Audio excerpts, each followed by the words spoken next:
Welcome in, everyone. Hi. Hey. Just doing some final setup over here. Thank you very much for the raid. Welcome in. Happy time zone wherever it is, wherever everyone is. Hope Celeste's treating you well out there, Keegan. The seasides. Late game seasides. I don't know if I actually did some of those. Seasides are about where I left off with that game.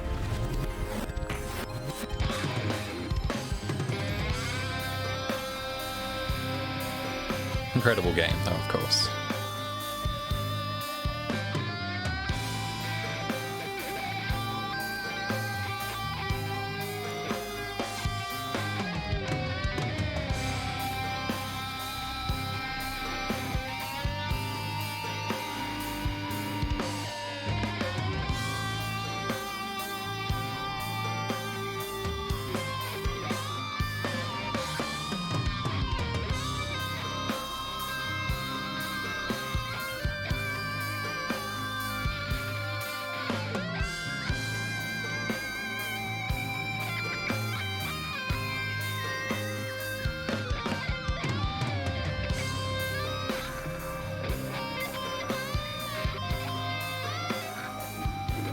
Not nearly good enough at Celeste for post-game stuff. Yeah, it takes some doing. Yeah, very slick platforming. All-time stuff there. Not good enough yet, you know. If you wanna hang at it, you can probably get there. My dumb task I set myself was I really wanted to get the golden strawberry on the level 2 B-side just because I love playing the level 2 B-side, 2B. Just because the dashing through those void blocks is so goddamn fun.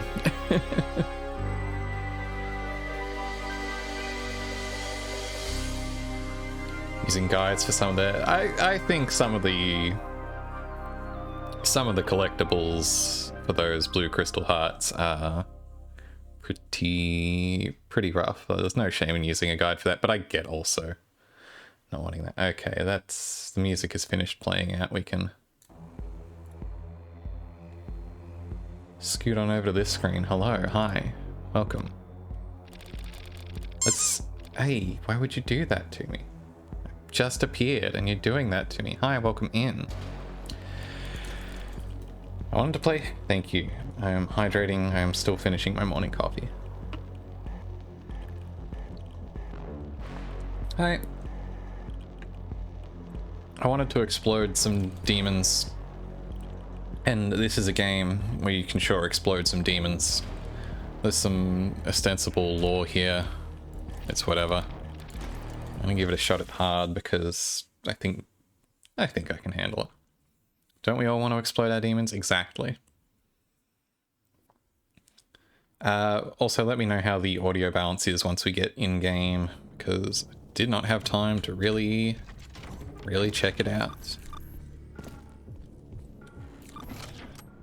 Oh, you just walked up and motorboated you? That's true love right there. So the deal with this game is, it is a quote-unquote boomer shooter, I suppose one might call it. It's a retro-styled first-person shooter. You can probably see some of the chunky-looking pixelated textures. You know, it's... If I had to pick a level sound good, yeah, I might pick up a bit once we start actually getting into some action here. You can also see here all these sprites billboarding. It's that kind of a game. It's got a good mix, I think, going on of just sort of like... I know that HD 2D or whatever has become a bit of a pejorative amongst the... After, yeah, well, rip to that half of the station. People don't love, like, the, oh, it's pixels with bloom and shit on it sort of style of thing, but I think this game uses that kind of aesthetic to great effect. Also, very wet. Anyway, we got a rune, whatever. This is just the tutorializing area. Let's get scanned. Oh no, organic detected. Eradicate. I guess we got eradicated. Rip. Unfortunate. Anyway. Now I've been reconstructed as some kind of cool cyborg, I guess. When was the last time you acquired a rune? Too long ago, in my opinion. Get out of here. We just want to book it out of here at the moment. It's... we are not hanging around to fight all of these guys.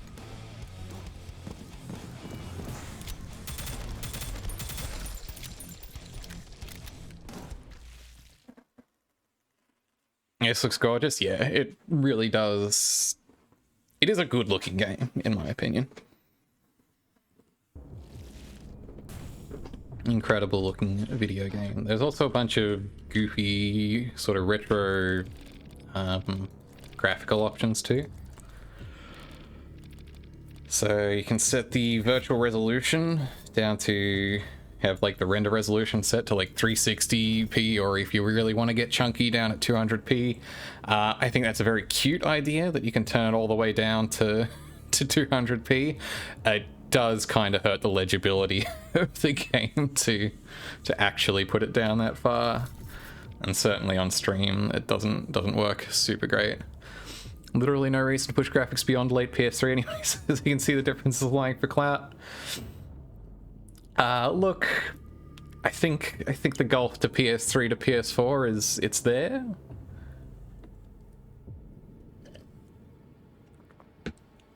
I think PS4 to PS5, I think we have definitely hit the diminishing returns era of graphical fidelity pretty severely.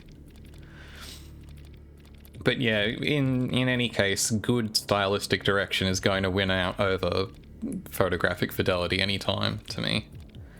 You can set the amount of dithering on it, so you can simulate lower color precision.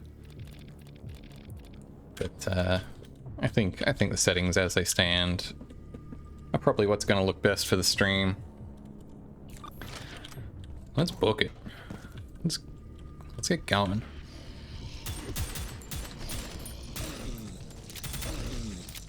So the pistol has a alternate fire mode that both gives you the aim down sights.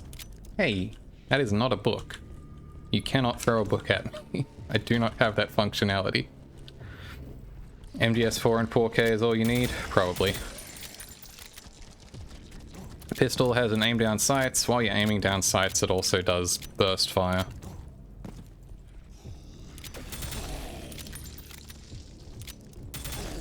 Despite being billboarded sprites, there is positional damage. You do get proper headshots off in this game. Or, you know, blow a dude's arm off or whatever.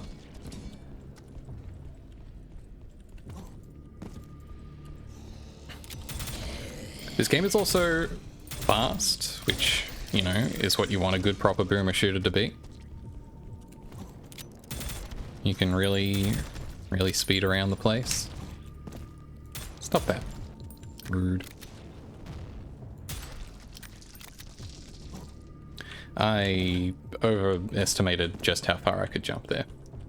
I refuse to ever look at Metal Gear Solid 4 again because those were the best graphics at the time. I think you were correct. I think that is probably the best graphics will ever be. Looks like there's something good under there, but I can't slide or anything. I'll come around to it. Hey guys. Can I wave at you? This is basically waving. About 3K too many? Yeah, I'm good with 1080. Honestly. At the size of screens I have, at the distances I sit from them, 1080 looks just fine to me. I don't really need these bullets, but I'm gonna jump over there just because I can.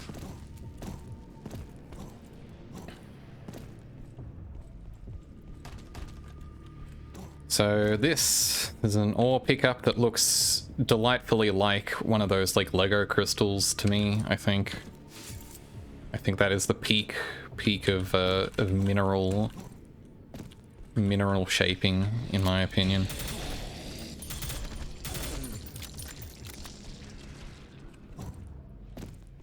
So ore is just secrets, collectibles. Collect them once in each level. I mean, there's many of them in each level, but you know. Little Wolf and Doom avatar in the middle looks like Demon's Tilt. It does have a little of a Demon's Tilt energy to the to your little guy portrait on the HUD. And Demon's Tilt is so good. Devil's Crush is so good. I should try out, like, I haven't spent as much time with Demon's Tilt as I would like to, which is why I am hesitant to rush out and check out the Alien one they did. It's, I guess, in early access at the moment. Give it a chance instead of just balling out of it not being the same. I mean, the thing about it not being the same is, it's like, yeah, it's a little different, but if you want Demon's Crush, you can just still play Demon's Crush. Is kind of the thing. Like, it's not a huge point in just making Demon's Crush again. Have I always been kind of low FPS, or is that a cool new effect? No, that's my computer struggling to keep up. That's authentic GPU priority problems.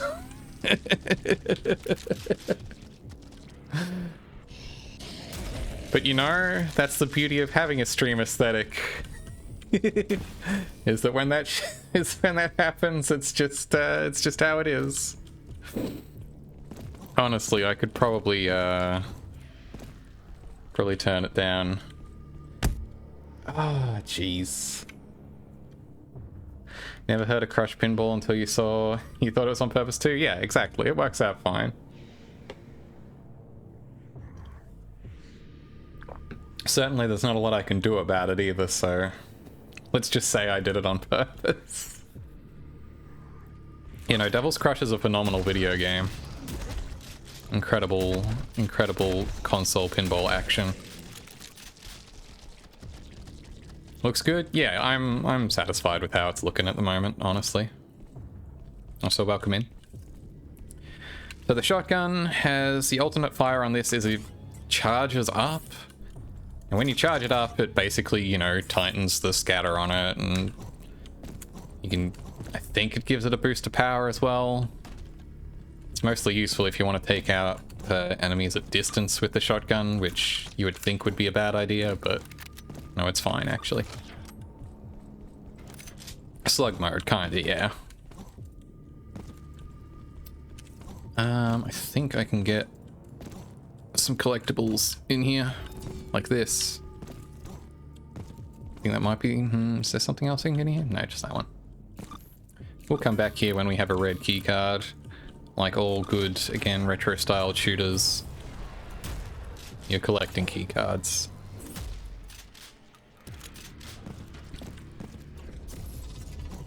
Auto map acquired. Press tab to open up the auto map. The auto map is a little clunky, though it is cool 3D blocky representation.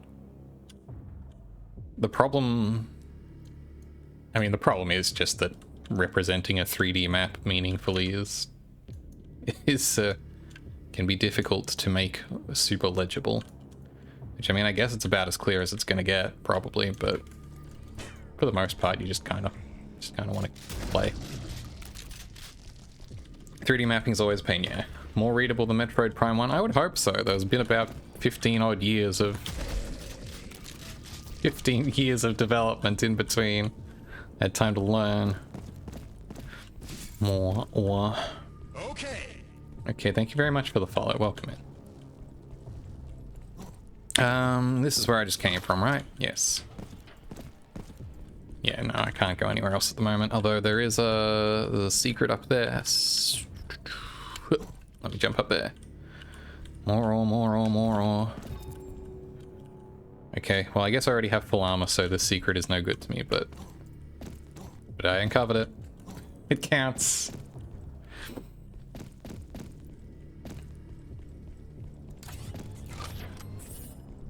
Who's in here? Get out of here. Anyway, as I said also, this game, wet, drippy, particles. It's one of the places where it decides to go way harder than a classic shooter ever could. It's the lighting and it's the dripping. Wet, drippy particles, exactly.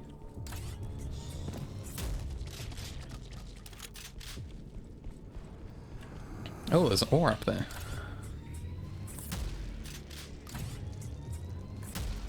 Probably would have just been as fast to...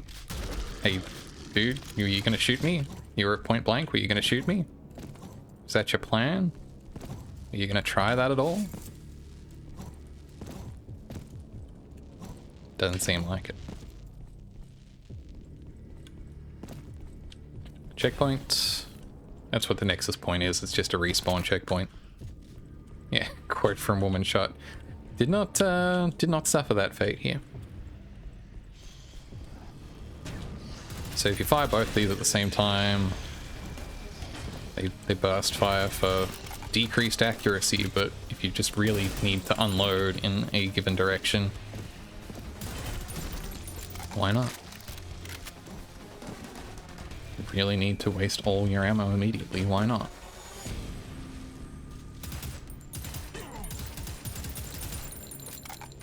Probably not the ideal weapon at range there.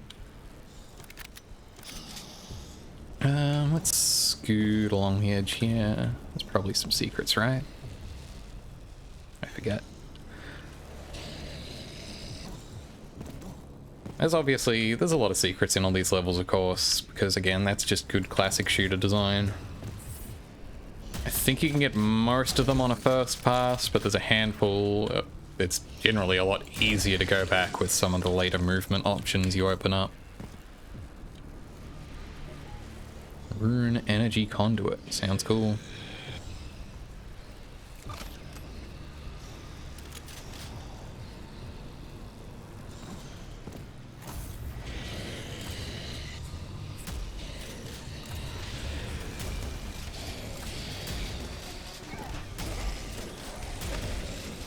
There's not really much point charging up the shotgun when you're just taking on ground level human dudes at point blank, because you can just blow their heads off.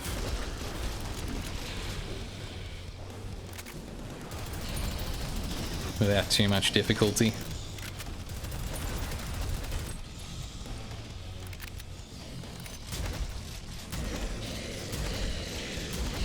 Yeah. The explosion radius on those barrels is always bigger than I think it is. I think that's this encounter over. Yeah. Let's replenish my ammo a bit and find where the door went. This one.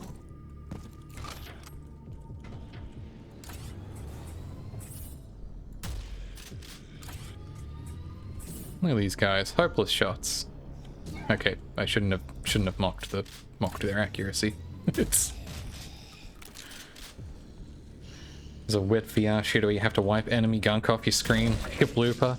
I feel like that has to have been done. I will admit I have not been keeping abreast of developments in the VR shooter space on account of not having VR.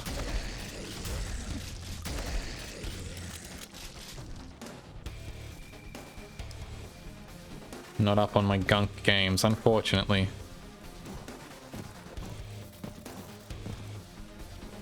Let's see, any good secrets around here? Not really, just the shredders back here. Alright, well, let's progress. Let's keep going.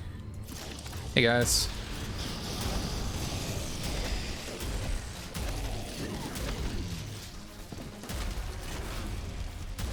Stop that. Get out of here.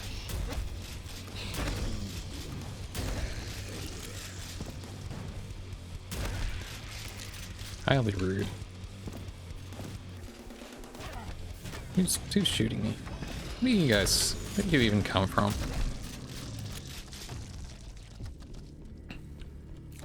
Anyway, now that we've dealt with that welcoming party, let's try going back up the elevator here. To be welcomed again.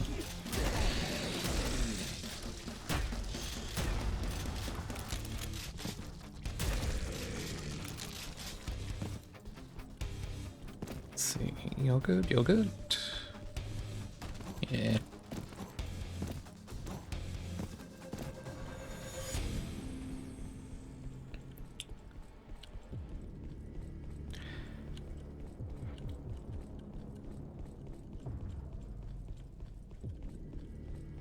Let's move on, move on, move along.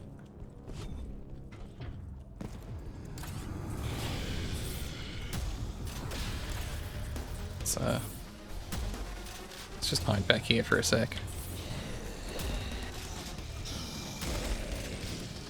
Get out of the way. Hey! Hello. Hi. Hey. Hey. Please, my poor computer can't handle throwing that much at me. Let me hydrate real quick.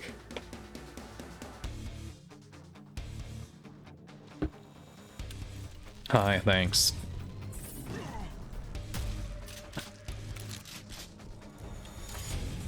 I think that's everyone around here.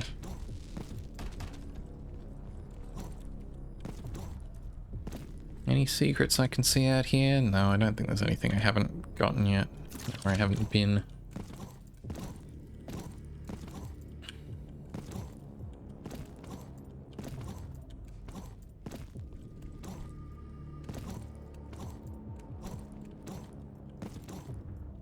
Yeah, I kind of just felt like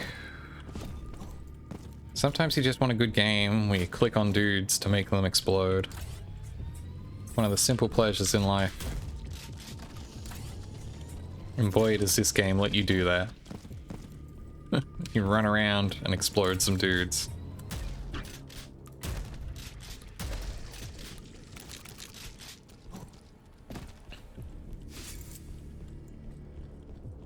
The noted dude clicker genre, exactly. You know, it's up there with the greats. That's why I occasionally reinstall Borderlands 2 and click on dudes in there till they explode. Or like Torchlight 2 and click on dudes in there till they explode. This is much more direct dude clicking action than that. I think if I fall down here, it's just where I came in here, right? Oh, let's fall on down. Let's pick up this red key card. I think we're basically done here. Hey guys.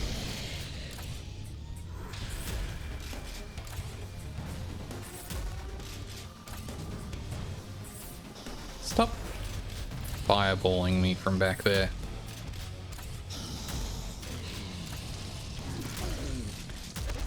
Risk of Rain 2, excellent dude exploder, you're quite right. I should play more of that. Yeah, Borderlands is...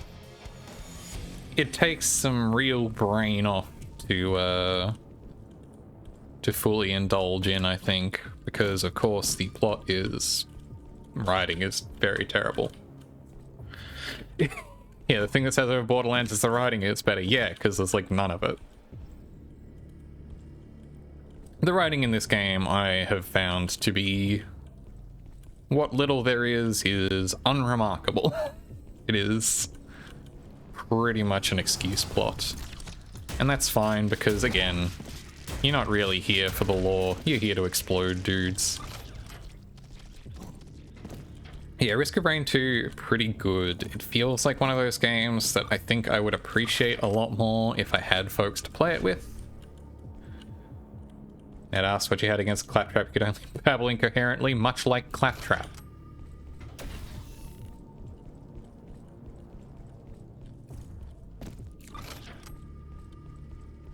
Why am I going all the way back here? There's not any secrets I can uncover with this red key, are there?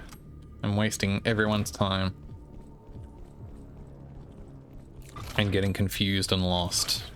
Yes, very confused and lost. Try going back through the door that you didn't just come from. There we go. The end of the level anyway.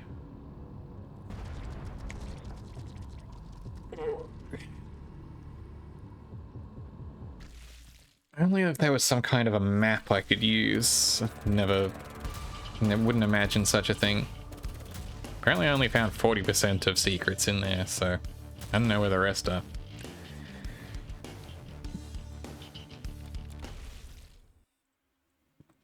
Yeah, obviously, lots of secrets. They really encourage you to replay these levels. Maybe we'll circle back here depending on how long it's been out here. Thank you for the huge pop-up in case I hadn't figured out how I might navigate this world map here. A cute little overworld.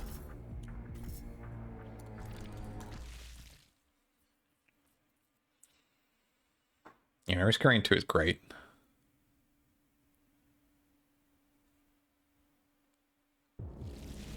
I also kind of am curious about picking up the remaster of 1 they just put out for the anniversary. Risk Arena 1 is an interesting game. It's very different. I mean, it's kind of the same. But obviously, in 2D, it plays out very differently.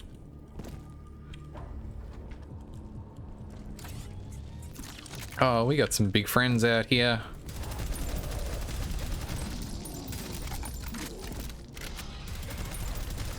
Settle down. And you did your first archipelago. Just deeply BK'd and streamed Vanilla Dome Overworld for 3 hours. Just hanging out in there. Hi, bitch. Thank you. Again, I know there's a few secrets around here. Obviously, there's that obvious big floating ore just hanging out here. A little bit of armor down here. I'm already at full armor. That's fine. I think back here is where I would go once I hit the button over here to make the level progress. Well, I guess I'll do that anyway. Oops, I didn't even get time to hit the button. Just disappeared the portal. Sure there's no ramifications with the big hell portal. No big deal. It's probably fine. Classically, big hell portals usually no big deal. Or NBD, as the kids say.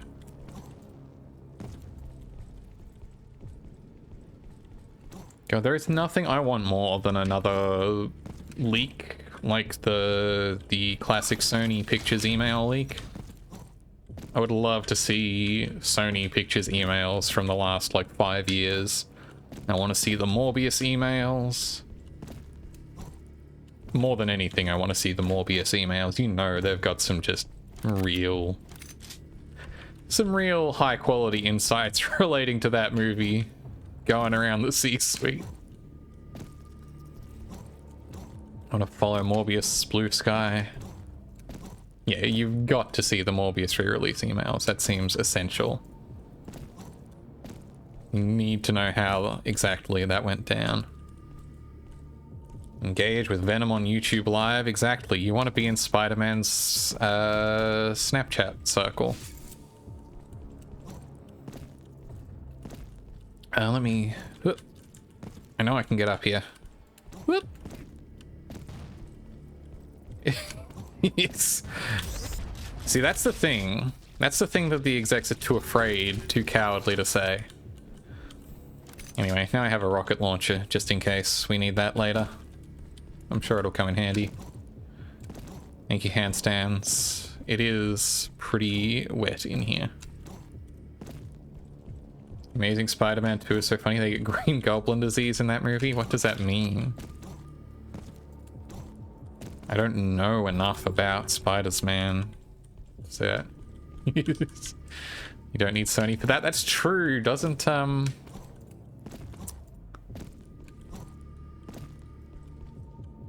literally get a disease that makes them goblin. Happens to the best of us. Many such cases. With ears and teeth. Incredible. Love the first 2/3 of Amazing Spider-Man 2.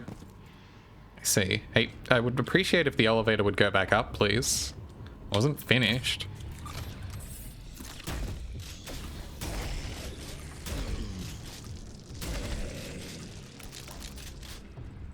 Okay. Well, obviously I can't go through this yellow door without a yellow key card. Is this the one I just came from? Nope, that is not where I just came from. Stop that. Get out of here. Hey, buddy. Hey, buddy. Hey.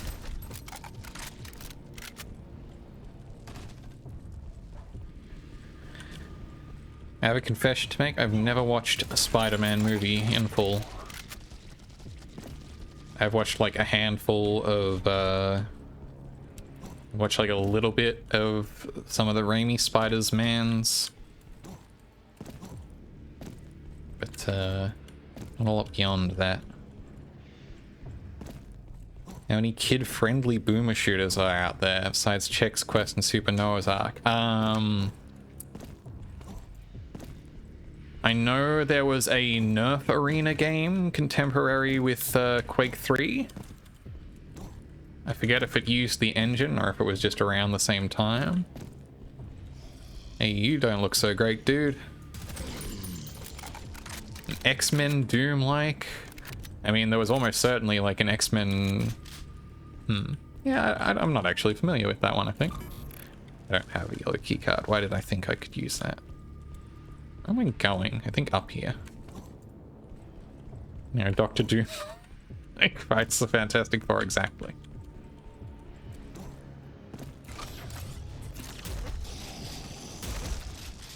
Get out of here.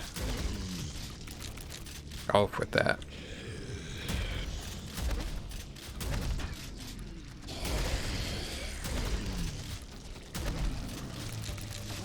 I'm pleased so far that it doesn't seem like they've cranked up the enemy health for the additional difficulty here. It's been more about placement at least, because just making enemies bullet sponges would have been a really bad way to tune the difficulty in this. If you see a little cross target like this, shoot it. There's some lore in here which is not interesting.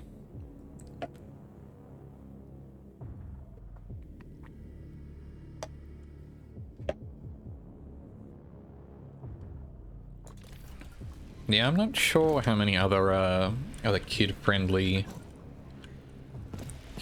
first-person games are out there, really.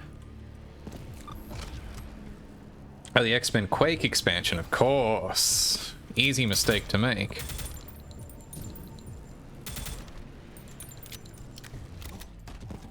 Anyone could have been forgiven for confusing those. I would love to click on that link, but unfortunately, streaming demands that I continue to play the video game.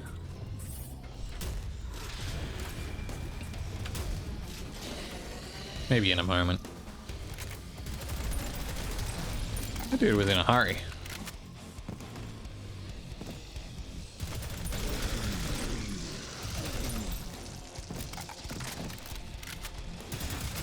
You got lost. Got separated from the pack there, huh?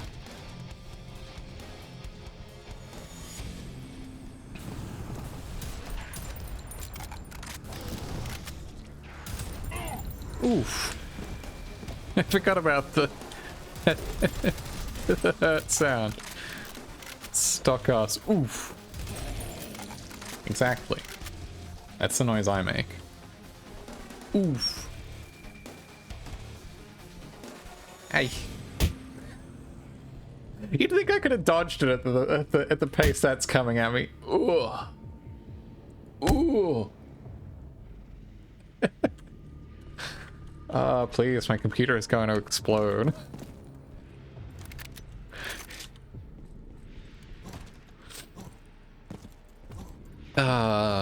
There's green in the way here. We can't go through that. What are you guys doing in here? Just chilling? Just hanging out? There's like, see ore. I want it. I want ore. Amplification chamber. You know something good happens in here.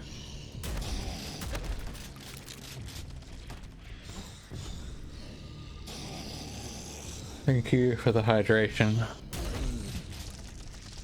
Let me blow this guy up and then I think I can take a second.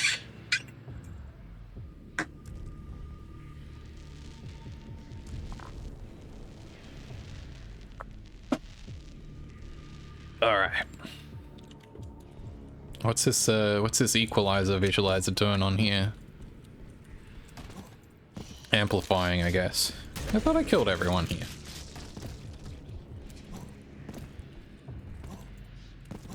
That's the Prodigy, I see, I see. They're playing in here, I see. That's how it works.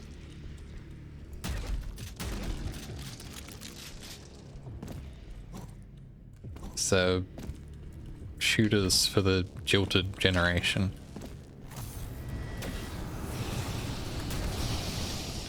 Well, that sounds bad. I don't think that was ideal.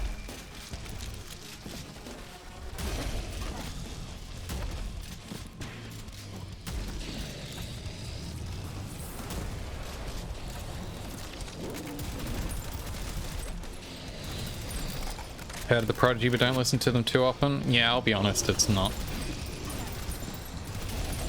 my typical listening fare.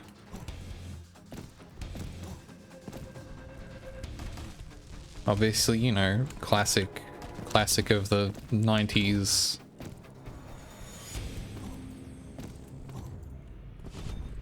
Of popular rave type music of the 90s.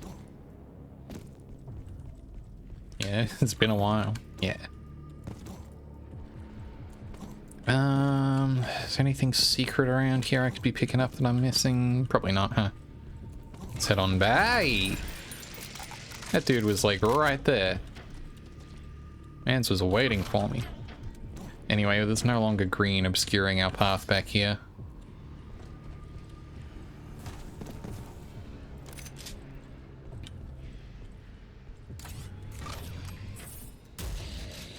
Whoop. I missed.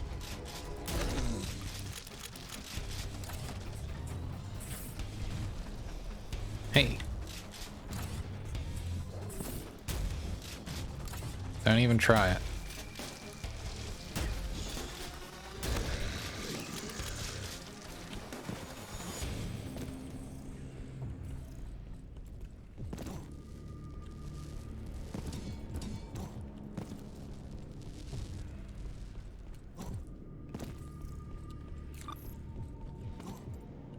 Prodigy also famously source of the original crab raving before any sort of fun 3D animation popularized such things.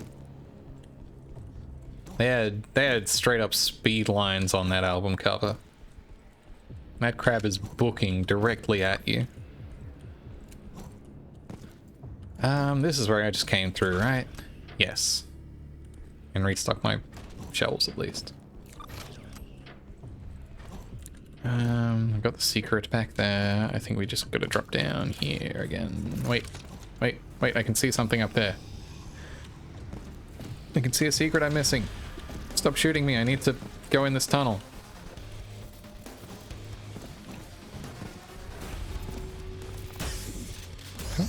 Do that. Okay, there we go.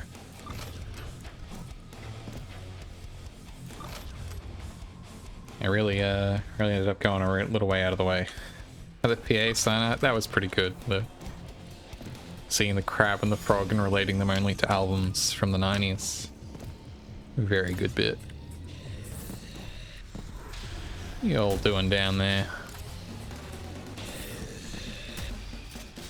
Just hanging out? That's cool. Explode you.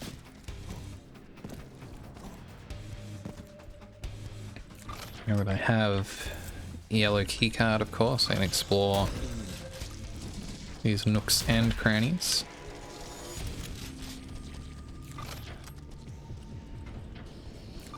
That's where I just came from, okay.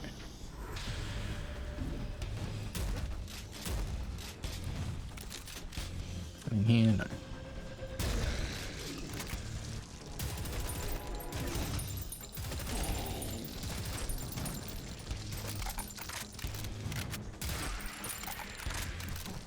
I do kind of wish there was just like a quick melee button, but instead you got to scroll all the way down to do that if you really want to. I guess you could use your Q quick swap here. I rarely use that because it just feels whack. Doesn't feel good to use. Feels like cheating. It's like I'm pausing the whole game to switch weapons. Ridiculous.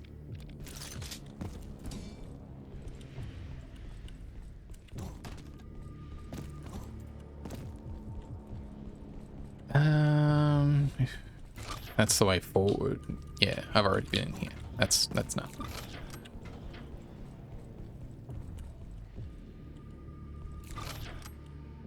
There we go.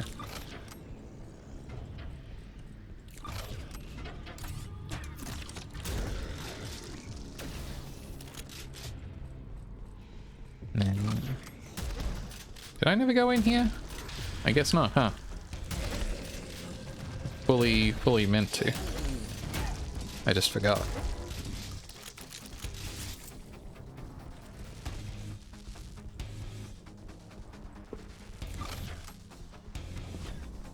You gotta do your secrets tidy up on your way back through the level.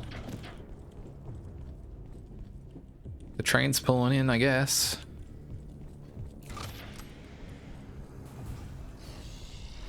Hey guys.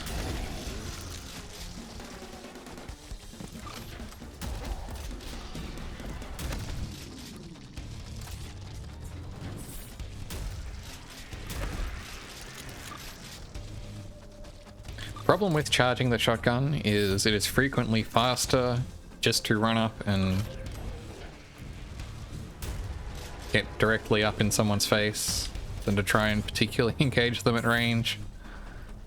Exceptions, I guess, made for flying guys.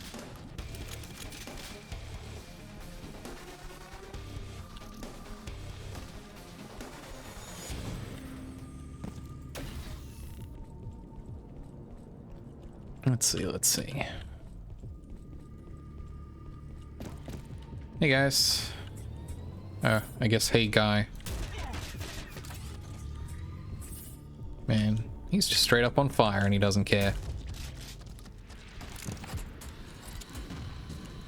Anyway, now I have a minigun. Ho ho ho.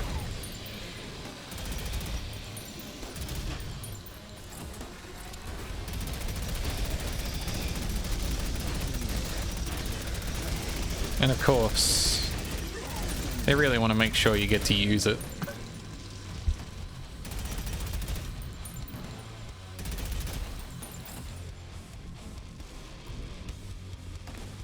I probably could have dispatched that more efficiently, but this was probably more fun.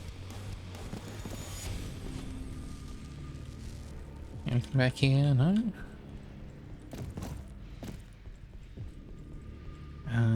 Oh, there's bullets in there. I keep impulsively going to hit the reload button, even though obviously the minigun does not have a reload. Hold the alt fire to spin up the barrel, which, you know. But what if it did?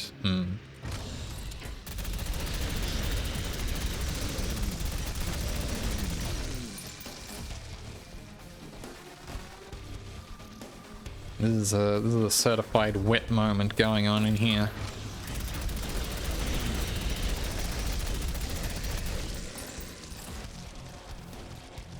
Yeah.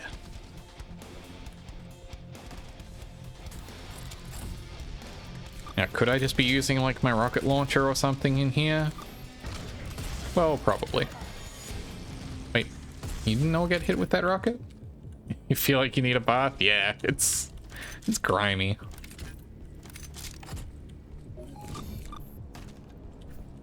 You know, here's the exit. Slap that. 100% kills, 100% secrets. Cleaned that level out.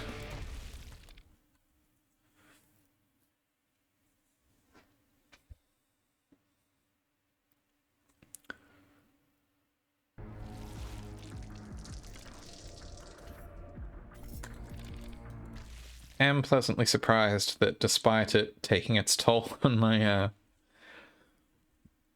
presence here, my stream doesn't seem to have been dropping too many frames in terms of actual rendering. Thank goodness. And also the game itself has been pretty smooth for me. So, you know, hopefully the important part of the stream experience is holding up here.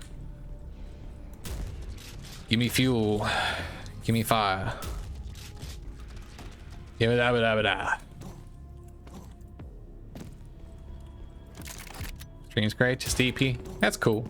I don't know how EP you can be while checking this game out, but if you can have a comfy time even despite this. Look, you can throw as much as you like at me. It doesn't actually impact on me at all. My computer is dedicating all of its resources to making my game buttery smooth.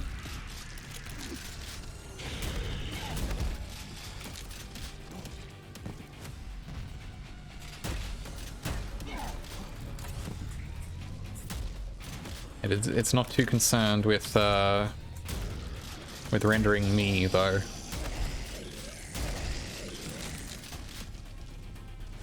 $69 armor, that's where you want it to be. The game is smooth because it's so wet. Exactly, it's slick and slippery. Gross.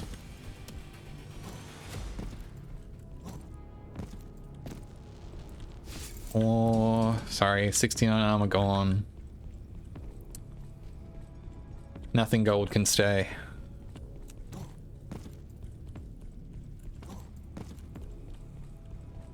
The hell, I know. I'm sorry I would betray my stream audience in this way. By not maintaining the funny number on screen at all times. I like how if you just back away immediately from the door, it's like, okay, bye.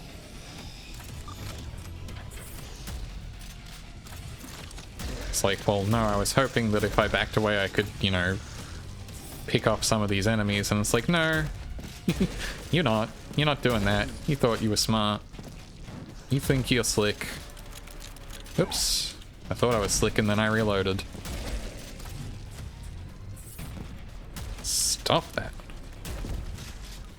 Can't believe you would throw fireballs at me, personally. Look at all the goop on me. Covered in gunk. Your gunk is plenty already.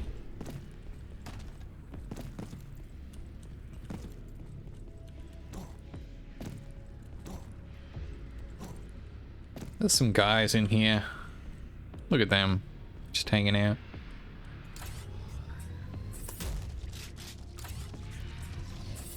They explode. Like so. I don't know what they're exploding into, but I don't want to touch it.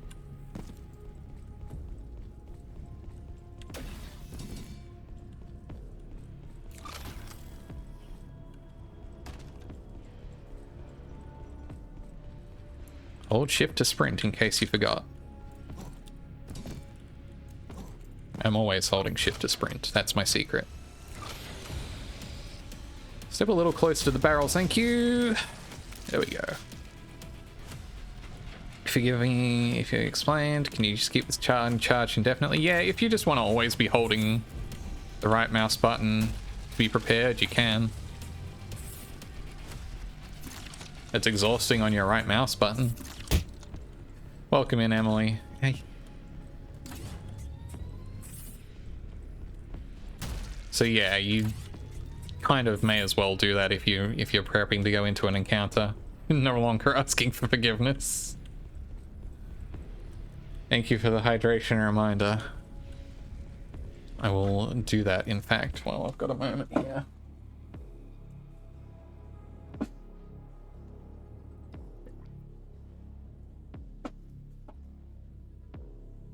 Can't throw things at me while I'm doing that.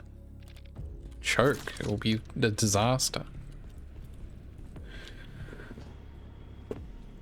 Thank you for the posture check also. I just realized I need to unshrimp a little bit. Ugh. Says who? I specifically just said that. Says me in particular. I cannot believe you would disrespect me in my own stream. Yeah, that's fine. Secret uncovered. This one, I guess. Let me poof up here.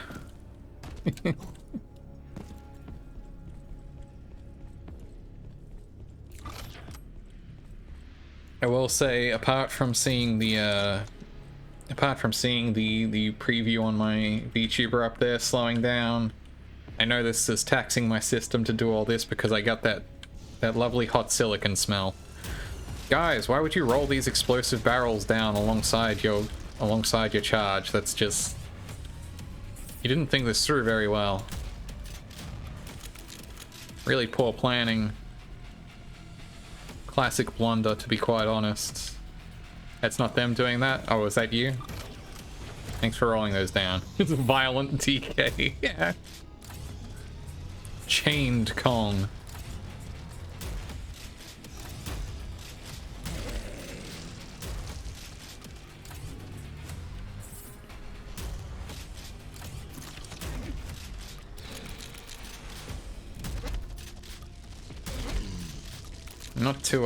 Not to discuss games that technically aren't out yet, but I am glad that they seem to have left the original English script of Super Mario RPG pretty much intact in the remake. Can't remember what series it was, but Violent Character is so funny to me. I feel like the original is Violent Ken, right? In one of the like Street Fighter, like, yeah, Street Fighter Violent Ken, exactly. Darren knows. But no, absolutely Violent as a character discriminator is peak comedy. Where did I come from? Also, which direction in the game did I just approach from? Sorry to get philosophical on you all. I feel like I should be able to get up there. Violent Polygon Team. Fighting Polygon Team is already so good, though, is the thing. Hello, friend. Goodbye, friend.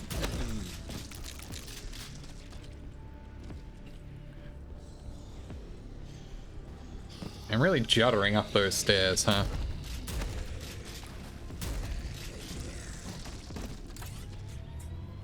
Violent Polygon Team implies the existence of Fighting Ken. I believe that's regular Ken, Darren.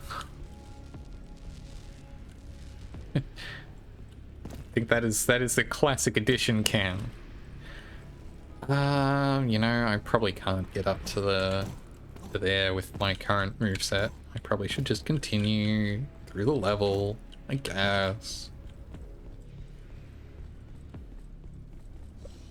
Here's a goof. Look at all these guys approaching. Wrong. Lasers.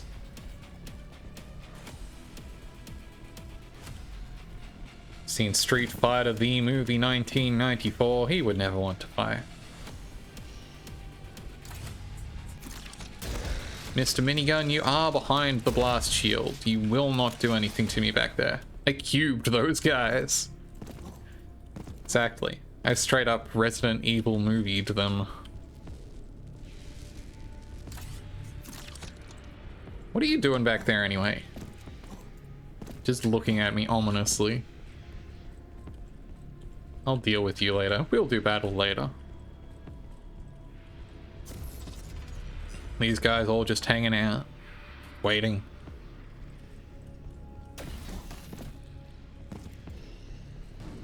that guy saw me. He got activated. Anyone else want to try it? Love their idle animation. Yeah, the idle animations are pretty good. Just kind of hanging out. Look at all this.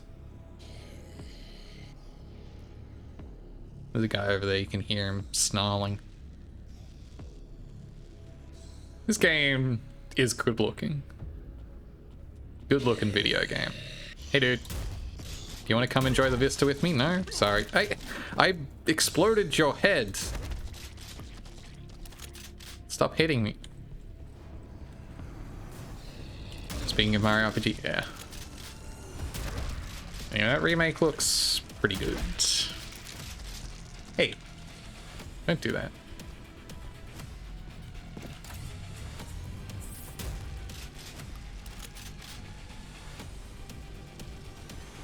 What happens if I hit this button?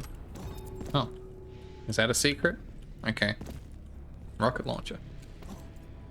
After the union meeting, nice. I think back here is the dude with the minigun. Not quick enough on the draw, my friend. Yeah, I hope that meeting checks out well. Enjoy. Your frothing excitement, your frothing demand for this game increases. That's the line, right? Why is there a guy in the vent? Who would put a guy in the vents?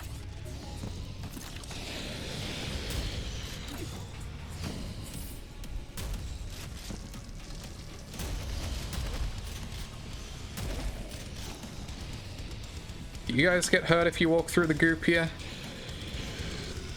Yeah, but only a little bit. Exactly.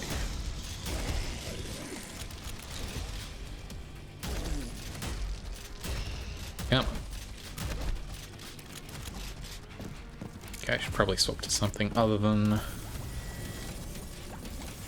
Okay, I grabbed the rune. Now we're pumping goop around, I guess.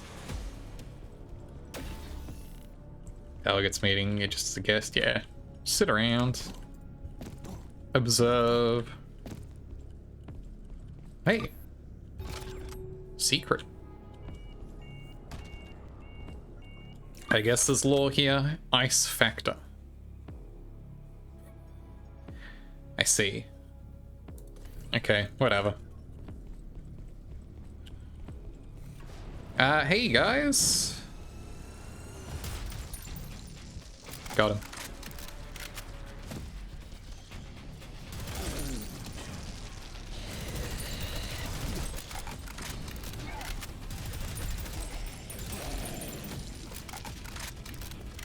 Hey. Back up a little bit. Need some room. Here in my little nook. Oh, when action games have environmental kills, yeah, this has a good number of just... Like, they're very clearly set pieces. Like, they're not very... Like, they're very clearly engineered environmental kills. But it's still satisfying. You know, even when it's very clearly like, oh, these are obviously placed so that I can just hit this and squash these guys, but it's still fun. It turns a guy into a gunked guy. How do I want to plan my attack here? Let's just explode these guys for a moment.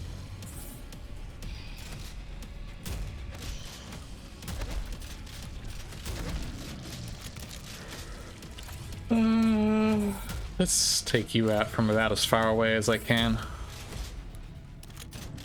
Don't throw fireballs at me. Got many other guys around here? Couple. One or two.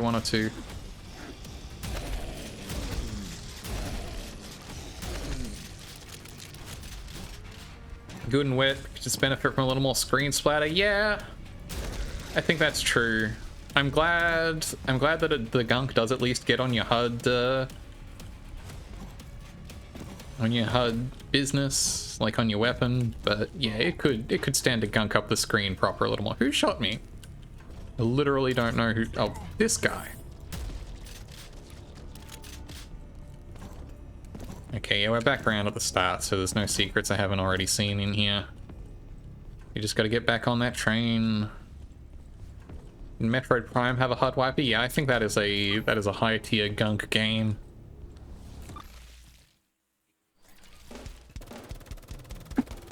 "100% kills. Only 2/3 of the secrets though.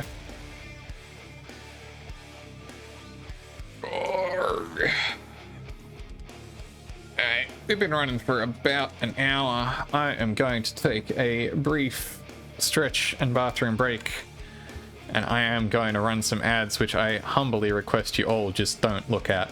Ignore the ads. You do not. Go have a stretch and a walk around yourself. Come back in 3 minutes. We'll blow some more heads up. Alright?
Okay, welcome back. I'm back. I think y'all should be back. Hopefully all those ads are gone. I believe the ad break is over. That's what Twitch tells me. I have no choice but to believe it, unfortunately. I'm stretched, I did some squats, I'm refreshed, I'm ready to go, I'm ready to game, I'm ready to explode heads. Hope y'all are ready. Also, I remembered that I may as well fire off my socials links up there. Just as a reminder, in case I forget before the end of stream, that if you want to see where I am and to get stream announcements most reliably, you can do that on my various socials, on my Discord. Stretch and got yourself a liquor? Hell yes. Great stuff. That's how the evening should be going. We've unlocked the shop, where we can spend all that ore we've been finding. I think we should have enough to unlock our first weapon.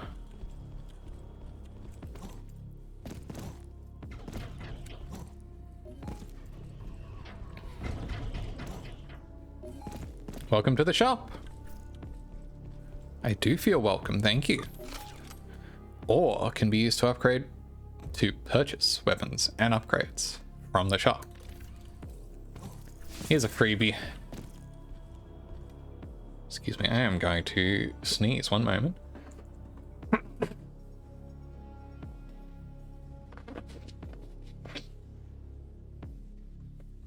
That one's free VTuber sneeze compilations. Your local Ren Fair is owned by a winery and distillery. That's makes perfect sense to me, actually. Get some booze on your day off. Weird seeing the fair empty and also the booze is good. That's good.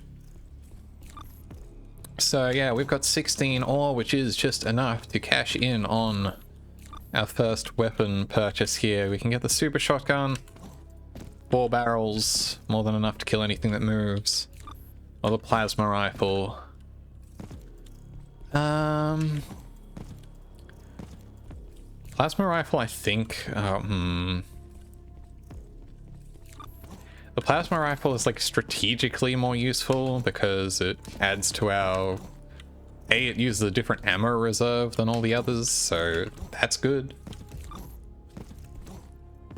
And also it adds to our rapid fire arsenal. Its alternate fire lets you tag a location or enemy, and it'll then somewhat home on that smart gun style. But that's really more useful in theory than in practice, in my experience. Super shotgun's alternate fire just fires all 4 damn barrels at once, and that's very satisfying.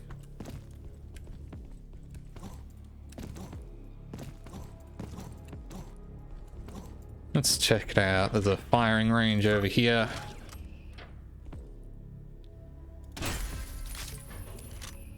Yeah. Quad shot large enemies. And also it just takes, you know, less reloading to just get less time to reload, faster get 4 shots off. It's a useful.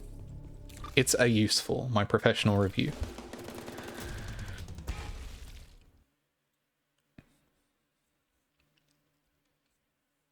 What kind of booze are you indulging in there, Darren?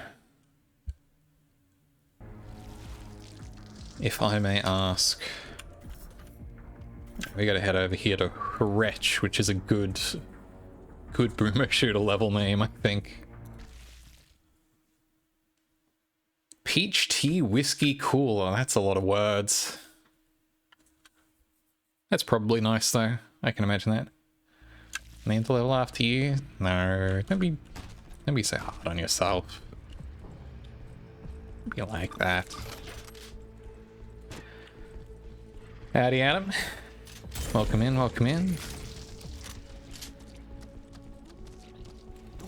Hope you're having a good time zone out there. Any good secrets back here? I do know you're a whiskey man. I know you enjoy some whiskey in the jar. I know that you like sleeping.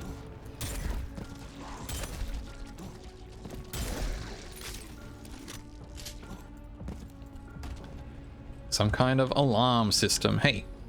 Right? Don't do that. Get out of here.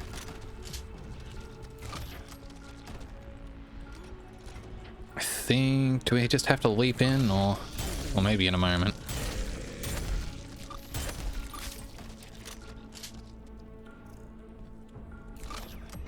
I guess we can elevate it down.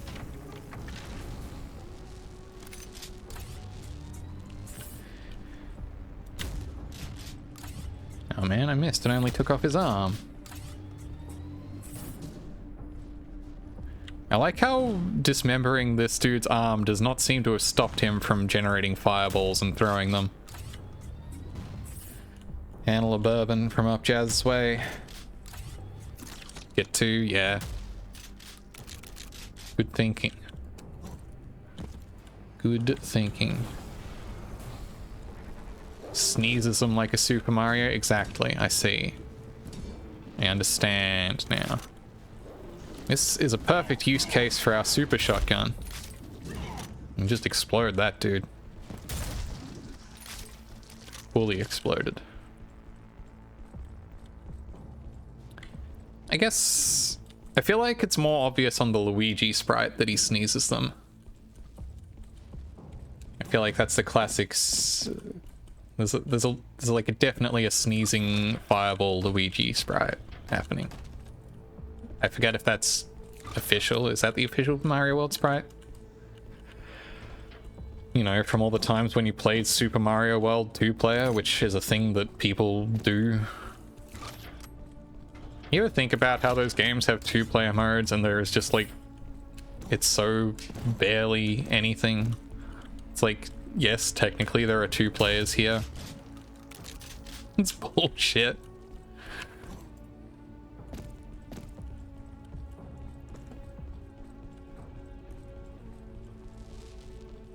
No secrets to be found around here? Well, let's just move on.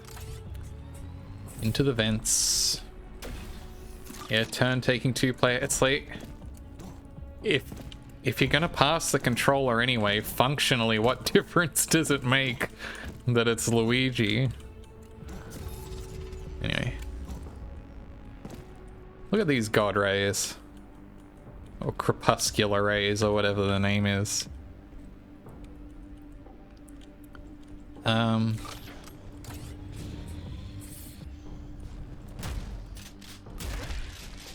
Yeah, you love the Versus Mario Brothers game. I mean, yeah, but that's just because it's just classic Mario Brothers. They already made that game. It's cool. It's great that it's in there. Mario Brothers is shockingly good. Original arcade Mario Brothers. I don't want to deal with any of this out here. Especially not that guy. It's a lot of fun, yeah. That's why they put it on the Mario and Luigi Superstar Saga Game Boy Advance cart. Just has Mario Brothers on it as well. Because why wouldn't you? Played a high amount of time as a kid, yeah. Welcome in, Kevok. Hope you're having a good time zone. Evening, probably, I assume. But on like 20 Mario Karts, yeah. Hey guys, nah.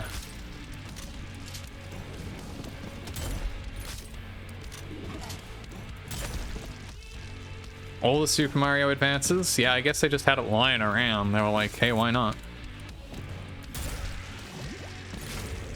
Oh, did you hear that noise? Did you hear the audible gooping?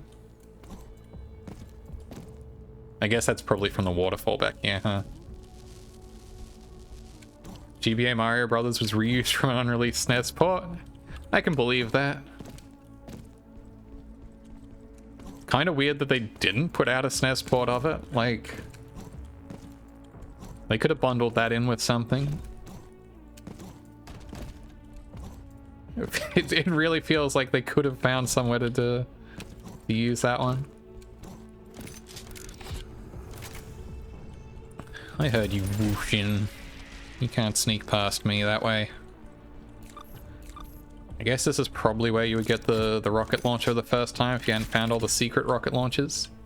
The Game Maker on... Now this is Nintendo law I'm not familiar with.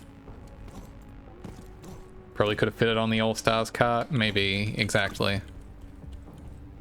Have I checked out all the secrets around here? This is where I came from, right? Yeah. Mario Factory. Ah, Mario Capitalism.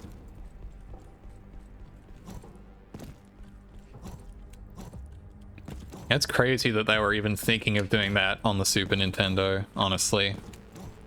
Like, I mean, I guess in some ways it was kind of much more the era of user-generated content, but... Factory, factory, factory!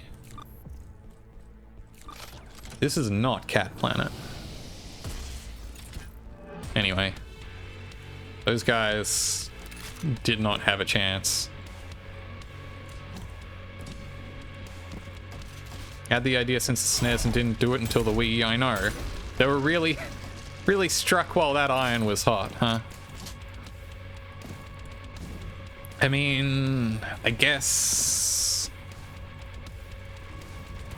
Would you have used, like, the SNES... Oh, hey! Were there two of them? Or did I just not explode the first guy good enough?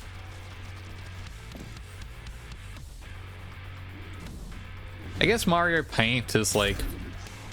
It's not really halfway there, but, like, you know... You could use the Super Nintendo mouse to do something like that, I guess, but...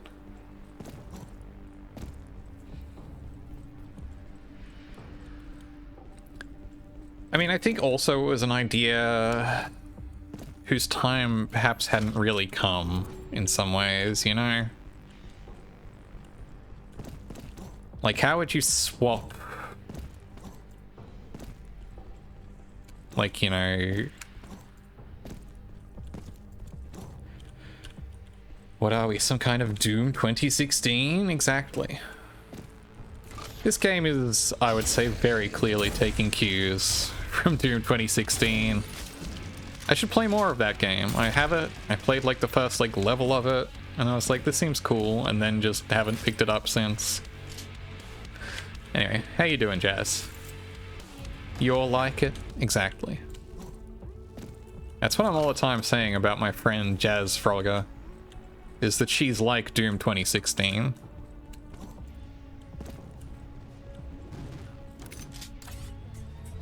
Damn, it's chainsaws. Cool.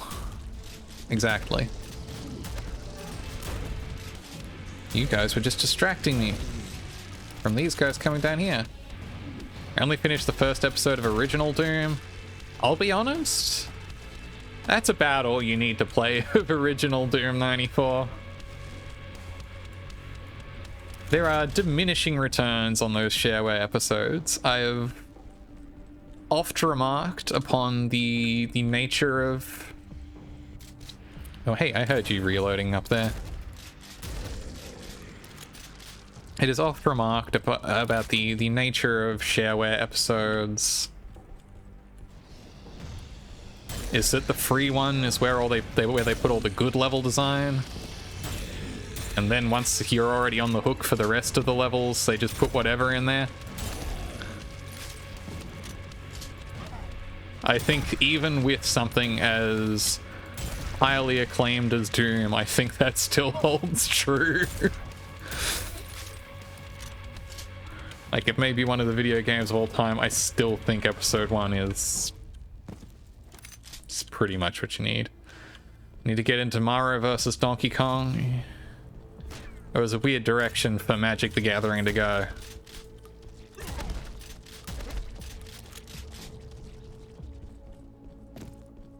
Honestly, with all the crossover sets they've been putting out, they could put out a Mario versus Donkey Kong card and I'd be like, you know what, that tracks. That seems about right for me these days. Yeah, I deserved that, I know. Anyway, Rune. Look at these jerks.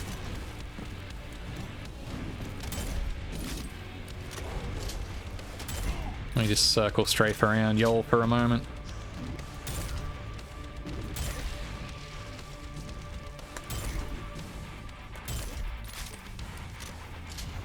These guys don't know how to handle someone moving in circles. Yeah, I never played any of those Mario vs. Donkey Kong games. Donkey Kong 94 seems cool, though. I've seen Mario vs. Donkey Kong, a good video game. Not Mario vs. Donkey Kong, Mario 90... Shit. I've seen some of those games. I've played others. DK94 rules? Hell yeah. Maybe I should load that up on my Game Boy. Thank you for the hydration reminder. I will do that in momentarily. Because I think we're just about at the end of this level here. Or at the very least, just about an interlude where I could appropriately do so. Sewage agitator. Well, I'm going to have a drink before we deal with any of that. That is true about Mario vs. Donkey Kong. This I know about it.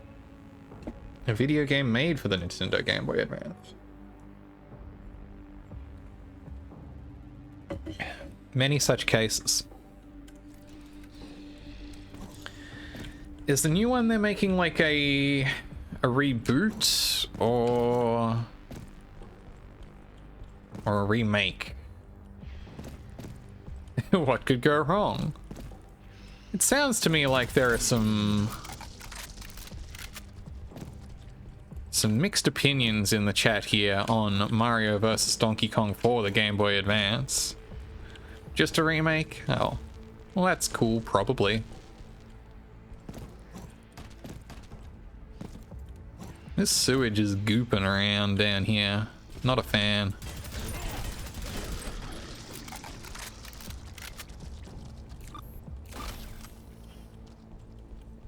Okay, I think I'm stopping the sewage agitator. Okay, cool. I can just walk around it. Hey guys.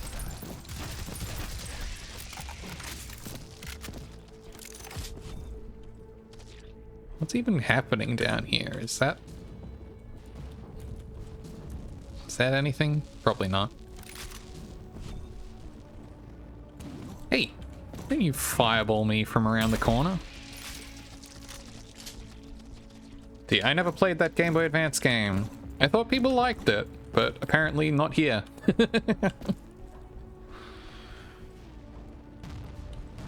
In conclusion, Donkey Kong is a land of contrasts. Ah, the classic elevator that is constantly going both up and down.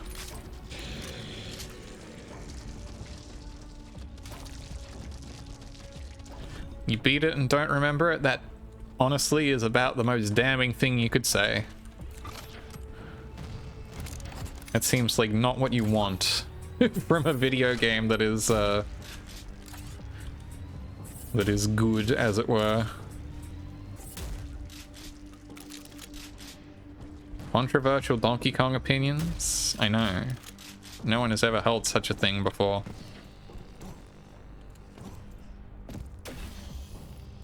Never before. Thanks, handstands.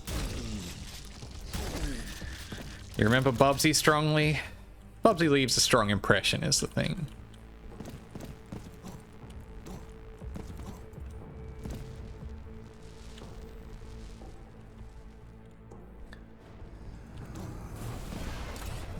Now, I don't know how controversial this is, but I'll be real. I would rather play Celeste than Donkey Kong Country 2 any day, personally. I think the Donkey Kong Country games are fine. I have had a good time with them. However, I would prefer not to be in the lava down here either. Is this lava? This isn't lava. Why was I worried?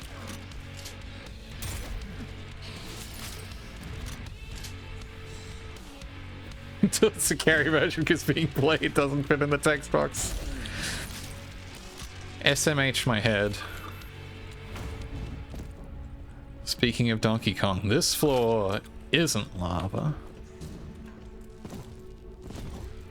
What about this secret? Yeah.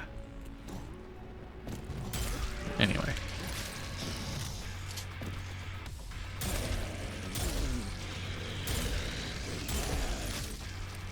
Gotta respect the law. Oh, I am almost out of shotgun shells, huh? I should change to a different weapon for a moment.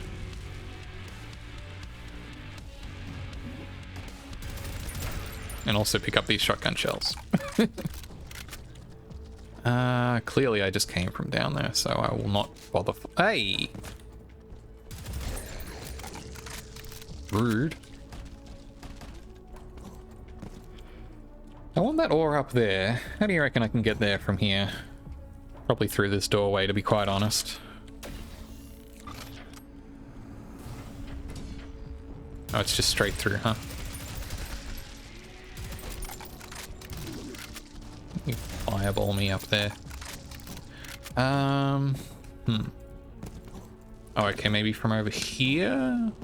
I'll probably be up there in a moment. By which I mean now, I guess.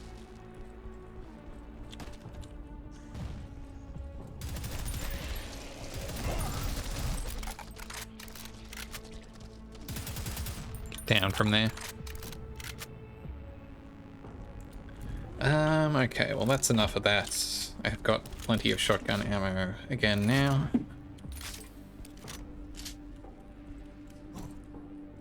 So let me jump around, jump up and get down. So that I can make it over here. Makes you want to find new GZ Doom wads? Yeah. It definitely has a very old school Doom feeling to a lot of it.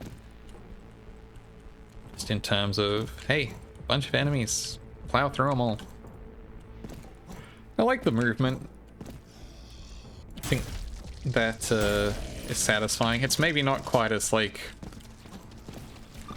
stylish, like skill based as something like I've never played Ultra Kill. Honestly, I haven't played a lot of other quote-unquote boomer shooters. I know a lot of people love Ultra Kill. Which seems like it's like almost like so good, yeah. Forgive me if I'm way off base here, but it seems like it's almost like kind of a meeting in the middle of like a boomer shooter and like a Bayonetta stylish action game. In some ways.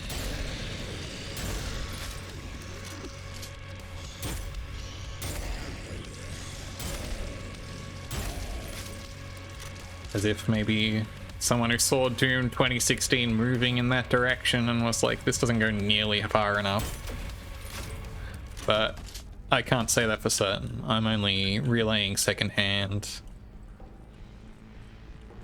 what I've sort of inferred from others playing it. Which sounds cool. It sounds good as hell to me. Especially though I do worry if I'm just like not good enough for something like that. I am not an expert shooter player by any stretch. Oh, where am I going then? Oh, I am going this way. Haha, idiot shot the wall.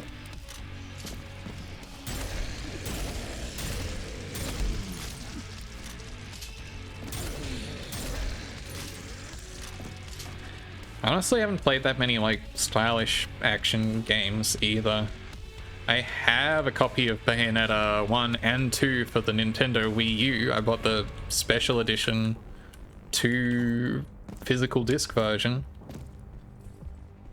Had to double check to make sure it wasn't GZ Doom. Yeah, no, it is very...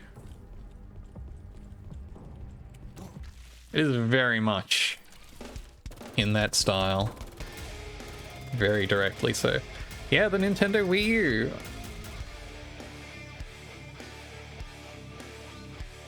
I'm a little miffed because friggin' EB Games just stuck a big ol' because of the way they keep like, what's the word?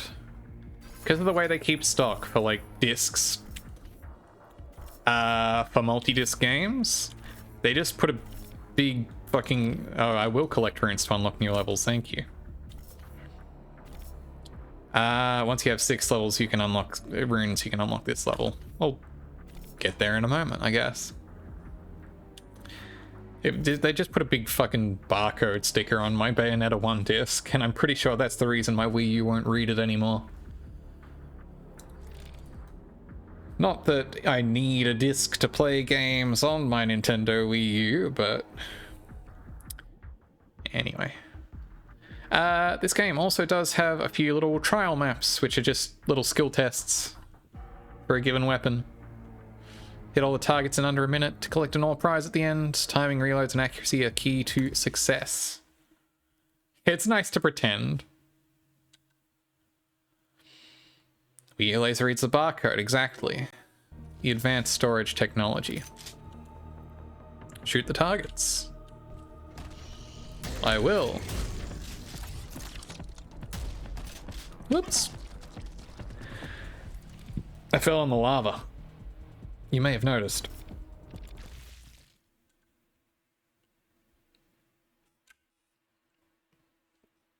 I should probably not worry too much about trying to do this, Hey.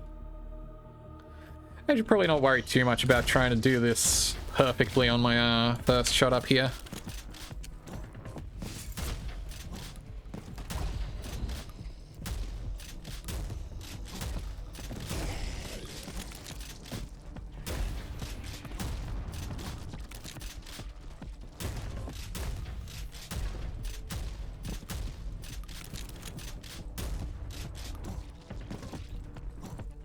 Wait, where's the last target? Where is the last target? What the hell? It finished it in under a minute for sure. Oh, there's the last target. Shit. The rig is trying so hard. Yeah, it's having some difficulties keeping up with this fast-paced, intense action gaming and also keeping me in real space. Dedge, exactly.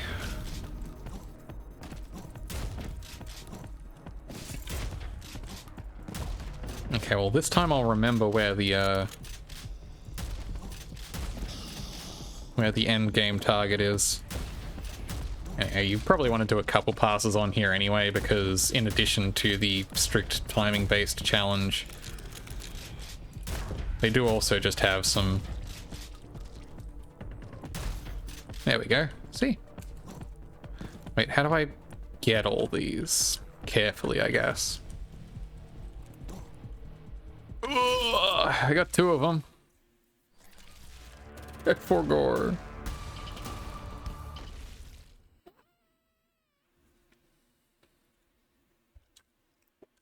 All right. Let's run that back a couple more times. I only got half of the ore in here. There's way more ore I could be getting. So let's do another quick run through. Just to tidy up the ore rewards, and then I can go on a more meditative cleanup run. Meditative, not the word, but you know what? Maybe it is.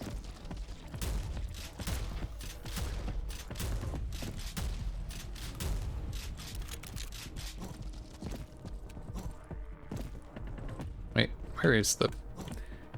It's around here somewhere. Zen and the Art of Mordaka. What if I'm wrong?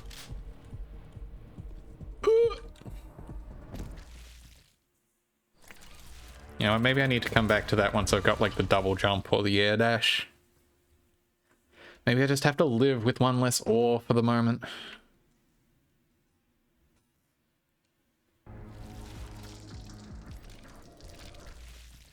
Yeah.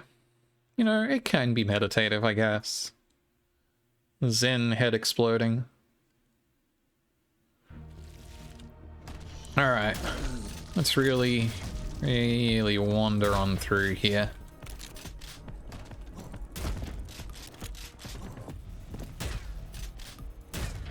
How did they miss that at like point blank? Goofy.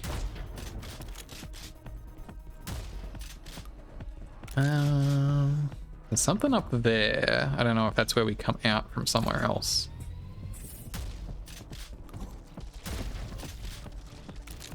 Obviously there's this, which we've been running past. Probably could have collected it without dipping our timer too badly anyway.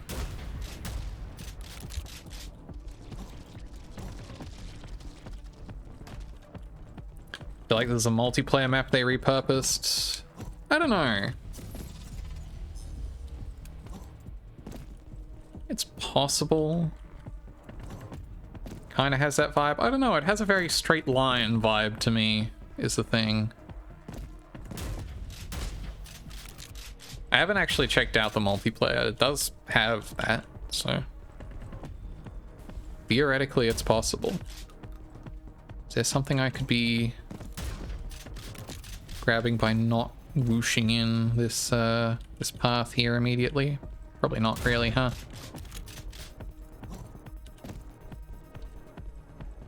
Obviously there's this whole zone up here that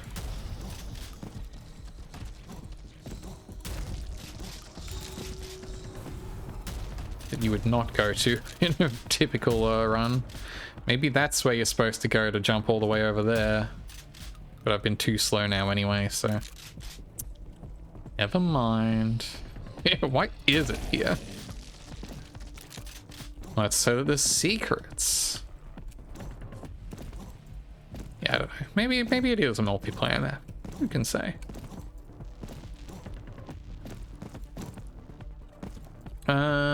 I feel like there's still one more ore that I should be able to locate at this point in time.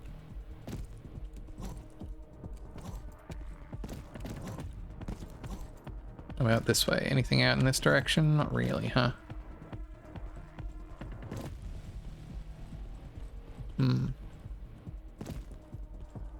gonna say I seem to be a little stuck, but no, I can still get back from here. Oops. That's where the lava is.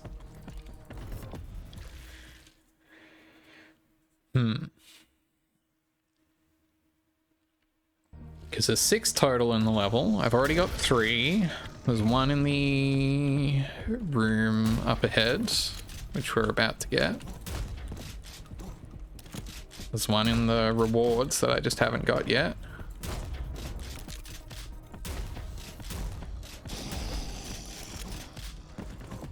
Yep.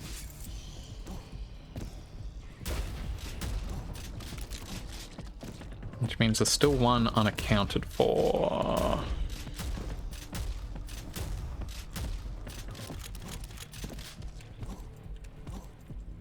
Whoops.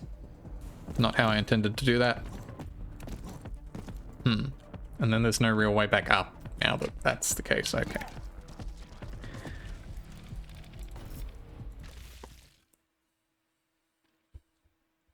One more run. And then we'll move on with whatever ore we do or don't have.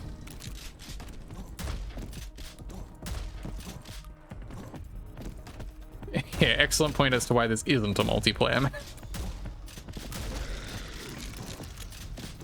Yeah, the triggerable bits and bobs are very specific in that way.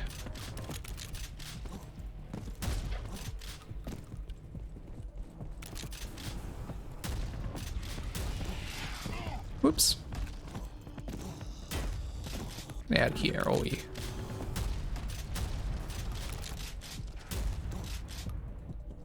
Ah! Whatever.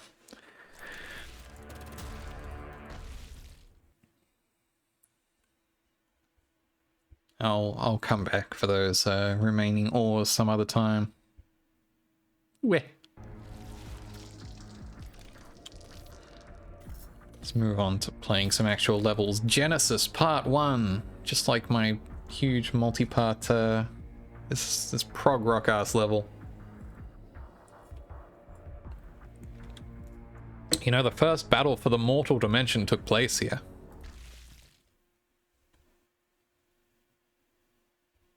I don't know what that means.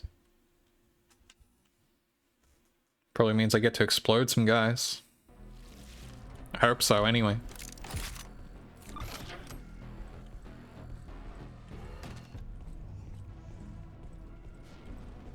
Nothing to explore around the train area here on this one.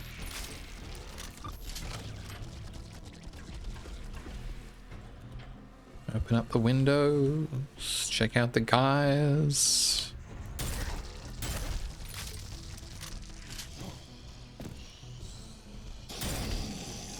Hey, dude.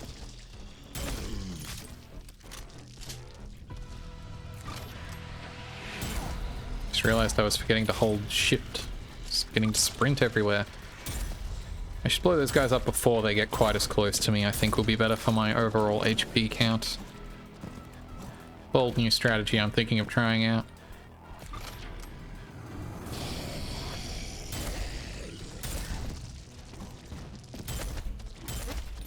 Man, there's a slow opening door. That's okay.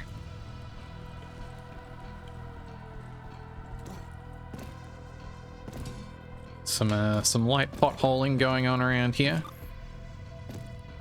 Someone should really invest in public works around this crater. What's back here? Is this actually the way to progress the level forward? I guess it is. I guess I probably shouldn't leap out into the abyss out here. Average American city. Yeah. It's my understanding they look a lot like this. You can see ore, but I can't get it. Maybe if I approach it from the other side. No one would ever think to do that. This is just Baltimore. Whoop. They got it rough in Maryland.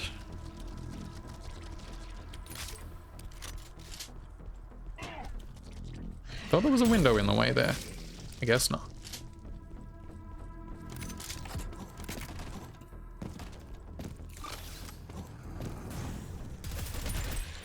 Nope. I would like this armor in here, but still need to figure out how exactly I would open that up then. Nothing really clickable in here. This is where I came from. Whatever, I'll progress, I guess.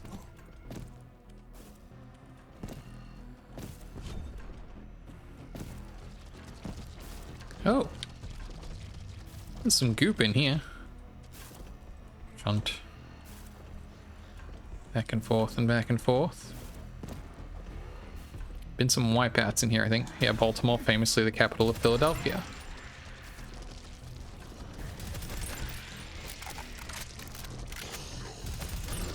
That's exactly how it works. I am an American geography expert.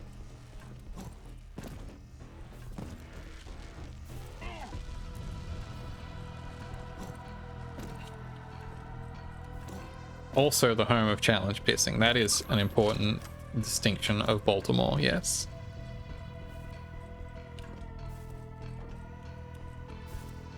Can't forget its vital contributions to the culture. Oh, they made me think I was gonna go out there, but instead I'm in here. They tricked me.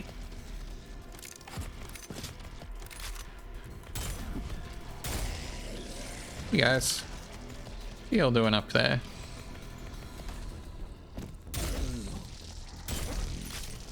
Whoa! I thought I was more loaded than that. I thought I had ammo ready to go. Hey guys. I really want this ore. Okay, I think this actually might be the way forward, and I am accidentally progressing. Oh, and can I not get back up now? Okay, I can. It's fine. Let me at least get this checkpoint before I completely balls things up for myself.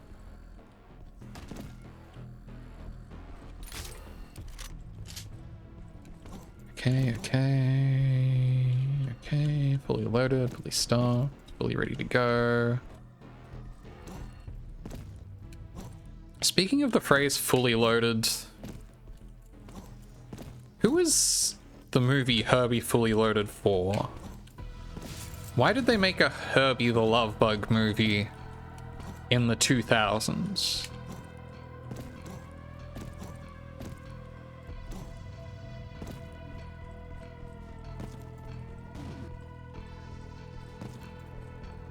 Now, I never saw it, obviously, because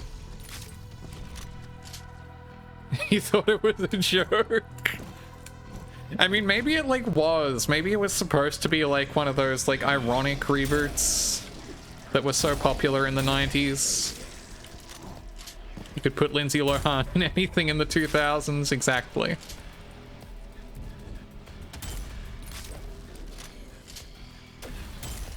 Because I feel like that was too late for that like specific trend, I guess you could call it.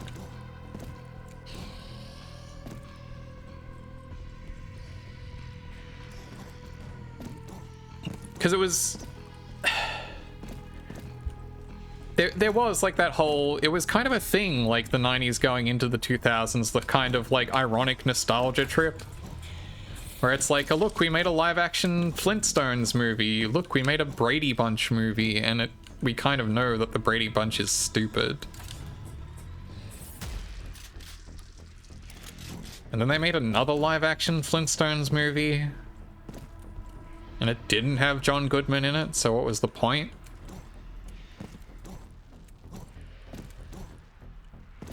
And also, it was still like 8 years after that first one. What was that one? Viva Rock Vegas or whatever?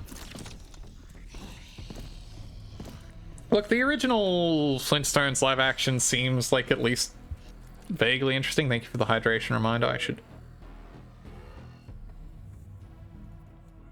absolutely do that.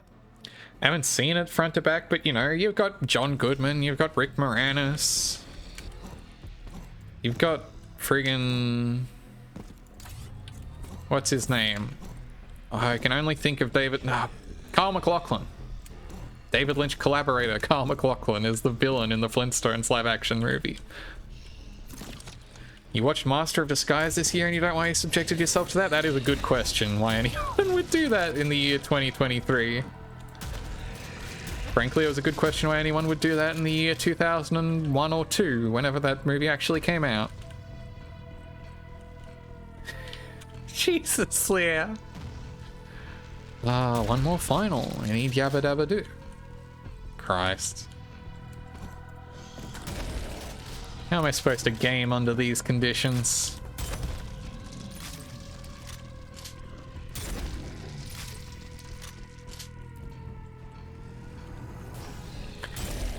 I think, you know, now that I'm just like thinking about it out loud, I feel like the early 2000s was a particularly dire time for live action children's oriented media. Now the Star Wars Holiday Special is just good. That's just good solid 70s Coke cheese, honestly. Like the Star Wars Holiday Special was a mess, but it's like a historical mess. It's a time capsule of a mess. It looks so sweaty, yeah.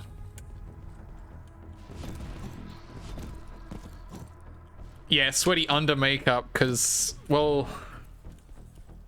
Because, like, Mark Hamill in particular, he was recovering from a...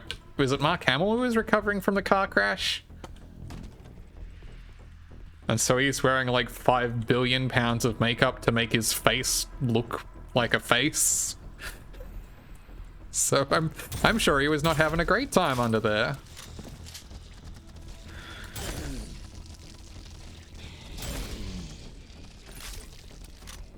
Look, I've only watched the Star Wars Holiday Special once, and that was probably enough. But I feel enriched in some way by the experience. I do not think I could say the same for if I saw Master of Disguise.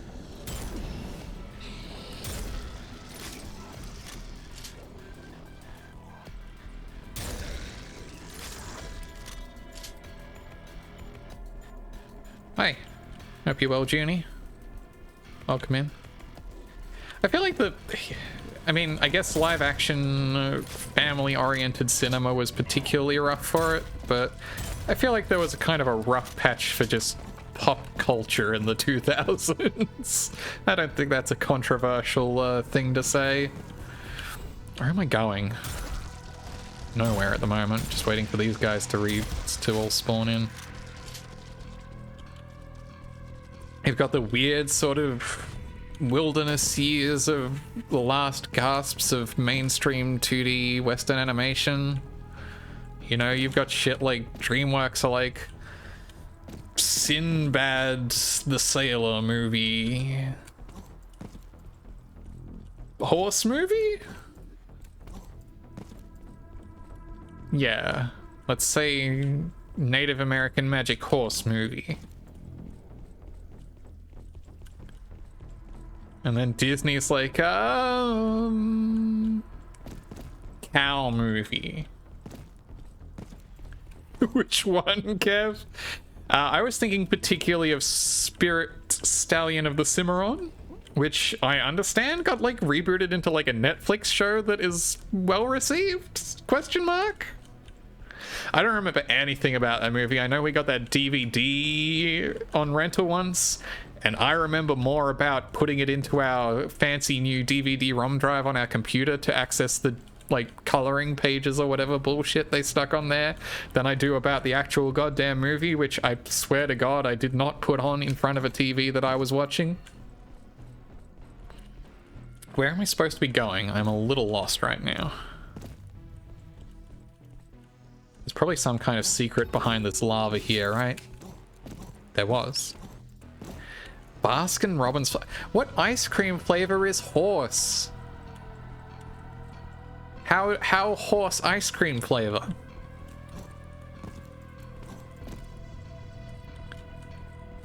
Unless you wanted to make some kind of joke on Cimarron and Cinnamon being kind of the same letters.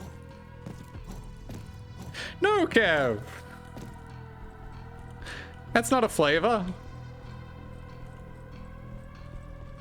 I mean, it's kind of a flavor, but not that kind of flavor. Where am I going? Why am I lost? Do I have a map? Sort of. I feel like I should not be this lost right this moment. I think I'm being bamboozled by horse ice cream.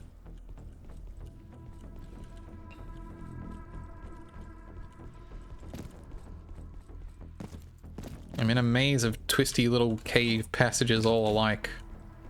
Well, there's a checkpoint here. Okay. Well, I should have been tipped off by that. The level design in this game is mostly pretty good, but I feel like some of its cave design sometimes leaves something to be desired. Oh, here's a map. Well, that would have been nice to have 2 seconds ago. Too little too late, my friend. But yeah, on the DreamWorks 2D side of things, you got that. On the Disney side, sure, you've got your, you know, your Lilo and Stitches. And then Treasure Planet is kind of a weird movie that I have a fondness for, but I understand. I understand why it was maybe not a roaring success. Yeah, no, there's a legitimate mapping feature. It's cool. I don't know how much help it really would have been in the caves down here. Maybe a little bit, maybe a little bit. Nothing but good nostalgia for Treasure Planet. I think it is, yeah. Watch it one day. I think it's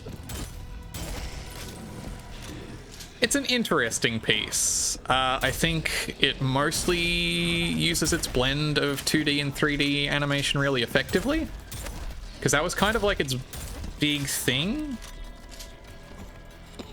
Why didn't we give Titan AE respect? I am led to understand that Titan AE does not particularly deserve respect. Unfortunately, I never saw it. That one's Don Bluth, right?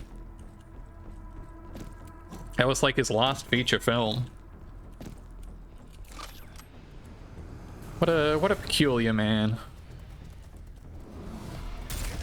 It was a movie and that's about the best you can say about it? Yeah, it kind of sounds like that might have been the case.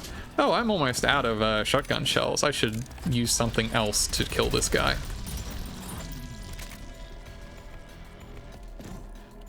Yeah. No, but Treasure Planets, I think, is pretty good. I think the worst part of Treasure Planet is the moronic comic relief character that they introduced in the last third of the movie. Who is just like so painfully obviously like test screening, like kids didn't have any goofy wacky character to latch onto, despite the fact that they already had like a perfectly good little sidekick character. But he doesn't get to say any funny jokes because it can't speak, because it's just a little blob, little morph blob. But you know, there's the hot furry captain in that movie. She's good.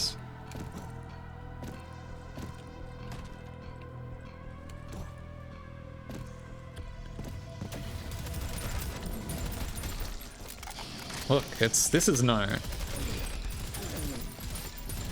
I feel like she has to be.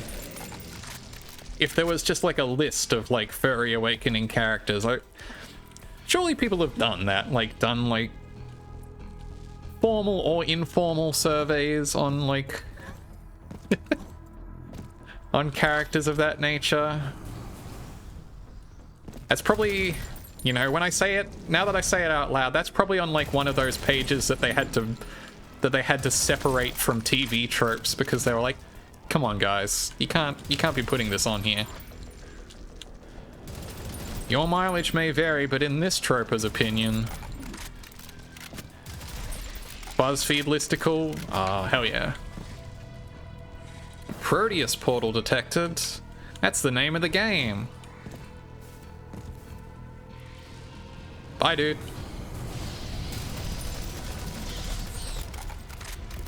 Anyway, these guys don't seem too happy about the blue up there.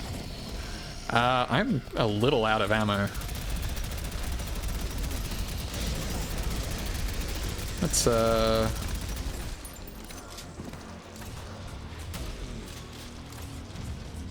back myself into a corner smartly. Yeah, I guess like a BuzzFeed listicle top 10.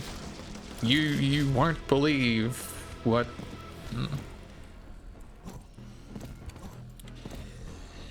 Which 2000s, which 90s cartoon furry awakening character are you?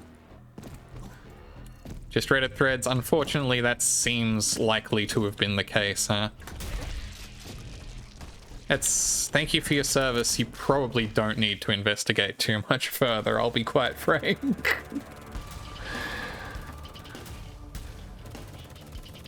Do so for your own curiosity, not mine. Excuse me. Alright, we've been going for about another hour since we last broke. I'm going to take another real quick 3-minute ad break. Do not look at the ads. I just need to stretch and take care of things. Stretch and take care of yourself as well. Hey! I'll be right back with you.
Unbelievable behavior.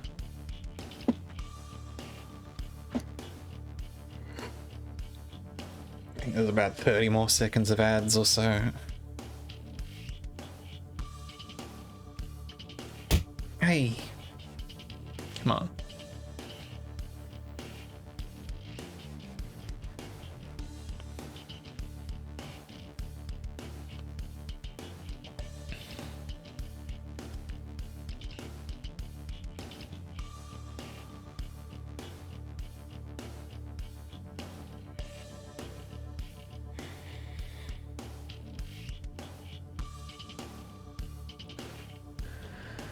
Okay, it seems like those ads should be just about done. Welcome back. I'm back. I'm fresh. I'm ready to do Genesis Part 2. Disc 2. You watched every advert? Well, I hope you enjoyed them. I hope you had a good time. After the first battle, a fortress was constructed. Powered by Xfinity? I don't know if Xfinity has powered a goddamn thing in its life, but of my understanding. Deeply unpowerful service. A fortress was constructed to prevent future attacks from Prodeus forces. A slayer guards the rune at all times. That's sure are words with capital letters. Those are some proper nouns. But yeah, I'm like a little sorry about running the ads, but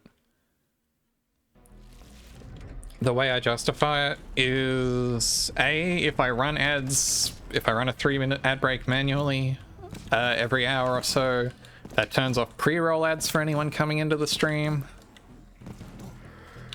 If I gives me a good excuse to stand up and walk around.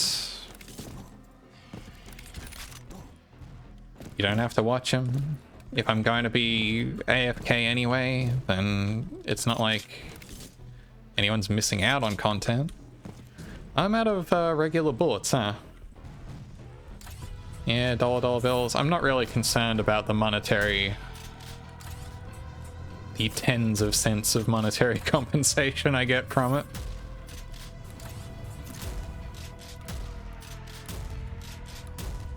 Again, I'm more invested in the fact that getting to turn off those pre-roll ads for people coming in is a net improvement to their stream experience at relatively little cost to everyone else's.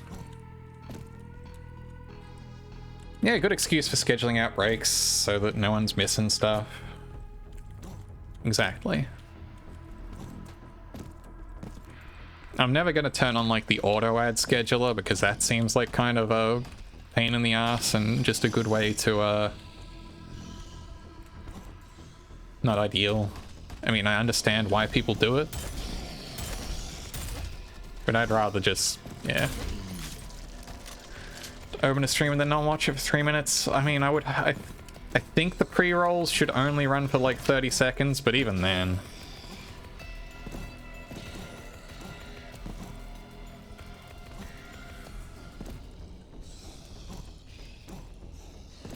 Anyway, let us not waste any more talk on ads, I think.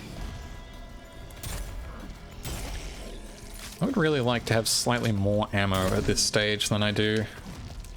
But I guess they did just give me a whole new weapon that I haven't bothered to use yet. There's kind of a sniper type deal. Let's talk about Prodeus, exactly. If you aim down sights, you get to railgun guys, which is always satisfying. People like sexy. I know, I understand the bit you're doing. I don't want to know what a sexy version of this game looks like. I should play some of those Prodeus games. But it feels a little weird to do that. Like, I've never really given much time to any of the Gradius games either. So going directly to Prodeus seems like kind of... It's like listening to Weird Al parodies of songs you haven't heard before, you know? It's like, I mean, yes, this is still clever and amusing, but something of the effect is probably lost. Play them together, they're fun? Hell yeah. There's probably some of those work on Fightcade. Some of the Super Nintendo ones. What's the best way for me to head down here? I guess just to start falling. Yeah, I see you around here. Yeah, there's like a weird lightning gun effect if you don't aim down sights with this gun. I don't think I ever found that useful. Ooh, don't fall in the lava. Just because, like, if you're at the kind of range where you would be engaging with that, you have every other weapon. You have better options available to you. Almost universally.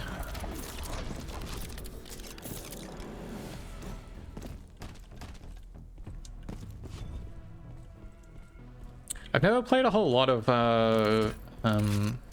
side-scrolling shooters in general, to be honest. By which I mean horizontally scrolling shoot 'em ups. I don't know what that little target up there I hit did, but I hit it. There's something about them doesn't quite feel right to me. And I know that's partly just because I grew up credit feeding Raiden in MAME. And Galaga.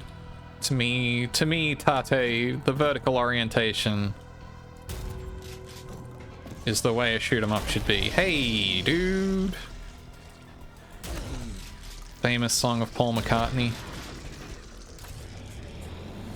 Hey, dude. Don't shoot my shit. That was a nothing bit, I'm sorry.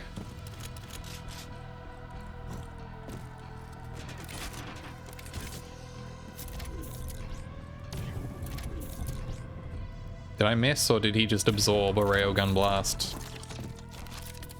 It's okay. I mean, it could be made okay, Leo. I could take a bad bit and make it better. Eh?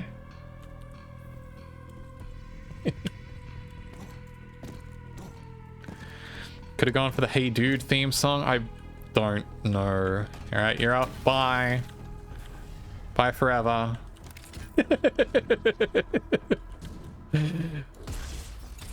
Yeah, that's fair. It's been good streaming. It's been great having an audience. It was fun while it lasted. Okay, I think we should probably head in this direction based on the checkpoints. Hey, guy. Bye, dude. Thanks for the memories. I know, it's been a real blast. Let's roll the clip show of all the good times we had. Oh, hello, everyone's spawning in now. I would like you to get away from me. Just for a sec here. Let's just space things out a little bit. I don't like these little dudes who leap on you and explode. Not ideal behavior to me. I'm having some issues with the shotgun and hitting at the moment. Lee men of shooters, yeah, a little bit, huh? Kinda like that.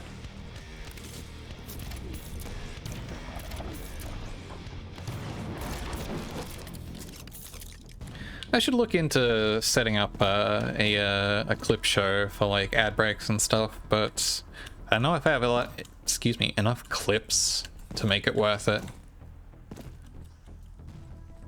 If you ever think that something that happens or something I say is amusing, you can use Twitch's built-in clip functionality to turn that into an exciting shareable moment, but not a moment TM, because those aren't real.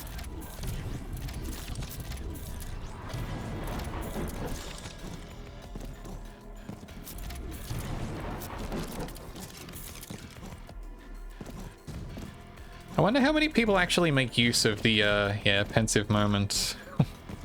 Exactly. I don't even have any of the moment Franker Faces emotes to commemorate it. I'm sorry.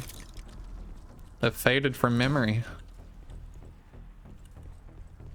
I wonder how many people actually use the Twitch built-in clip to like TikTok conversion or YouTube shorts. Probably a few people, honestly. I should not stand in the fireball. That's not advisable. Yeah, it's just how forgotten they are now. Long gone. But they live on in our hearts, just not in our emotes. Please stop throwing fireballs at me. I would greatly appreciate it. Why did I jump into the lava? Hey, there's a secret back there. Never heard about the TikTok converter? Yeah, it's like in the Twitch dashboard. Like, it's straight up like, convert your clips for vertical video. And it's like, oh, this is a nightmare. You love using the Twitch mobile app and having the moment someone made as a joke take up your main menu. That's still surfaced in the mobile app? I mean, I shouldn't be surprised because Twitch updates the mobile app never. It constantly exists on like a 5-year feature lag with real Twitch. Thank you for the posture check. I'm a little bit shrimped. Hey dude, don't chill out.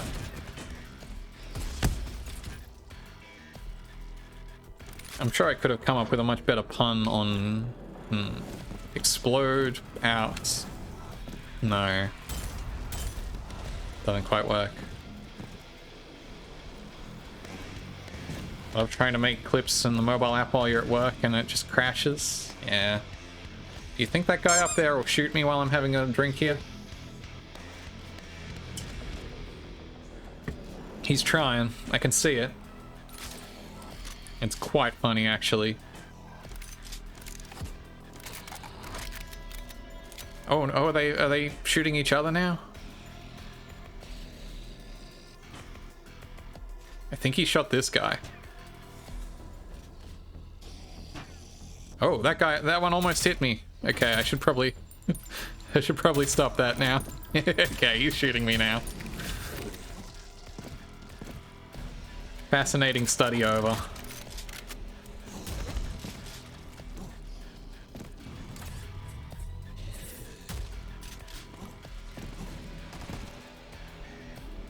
Guess I should use the actual railgun instead of just the, Got 30% off Twitch hoodies with letters in no particular order of positioning, but no moments. Yeah, that sounds about right. Twitch mobile functionality.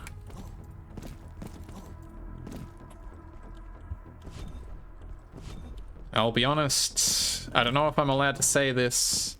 I only use unofficial Twitch apps on my phone, which are kind of but it sounds like maybe not any worse an experience than the actual official Twitch app.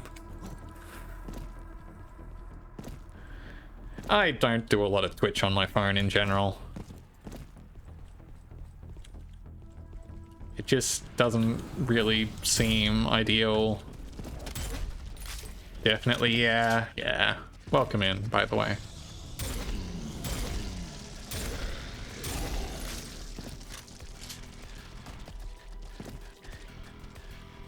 Used on your tablet every now and then. Tablet feels like it makes a little more sense. Any I'd recommend on iOS? No, sadly I'm an Android gal, so I can't really speak to that. On the phone, I've mostly been using Twire. And occasionally Extra. But yeah, the delay is huge still. The thing I mostly actually do with Twire that, I don't know how exactly this functionality works, but Twire lets you use an external player, and one of the external player options it gives me is, Kodi, my media center set up on my Raspberry Pi. And so I can just push a stream onto that without too much trouble. The delay is still pretty ridiculous, but if I want to, you know, put a stream on my TV, I can do it without too much effort from those two. Impulse installed from like 4 years ago. Yeah, there's probably been some movement since then in terms of making things a little bit more usable. I think this is one of those their arena sections.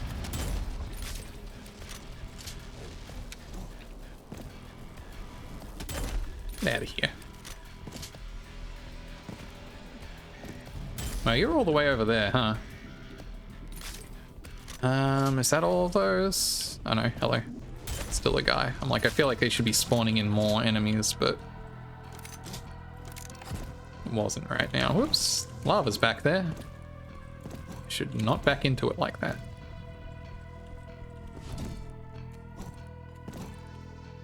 But yeah, not really that invested in using mobile Twitch watching,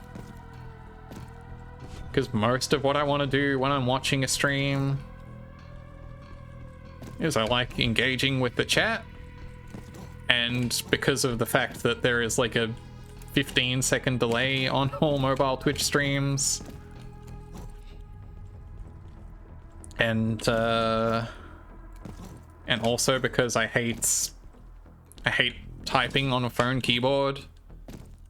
This is my concession to being an old ass boomer, is I just do not enjoy using a phone keyboard at all in the slightest. Thank you for letting me know that I can rebind my weapons in the options menu. I will not make use of this feature, but yeah, you don't want to log onto your work PC. That's reasonable. I understand the use case in this. But yeah, I just hate using a touchscreen keyboard, and like I said, like half of what I want to be doing on Twitch is chatting anyway. Oh, it's the Slayer. He's shooting boomerangs at me. Okay, good fight. I guess when phones had a physical keyboard. I never had one of the like physical, I mean, you know, I had like physical keypads, but I never had one of like physical QWERTY, like slide out phones. I think Leah had one, right?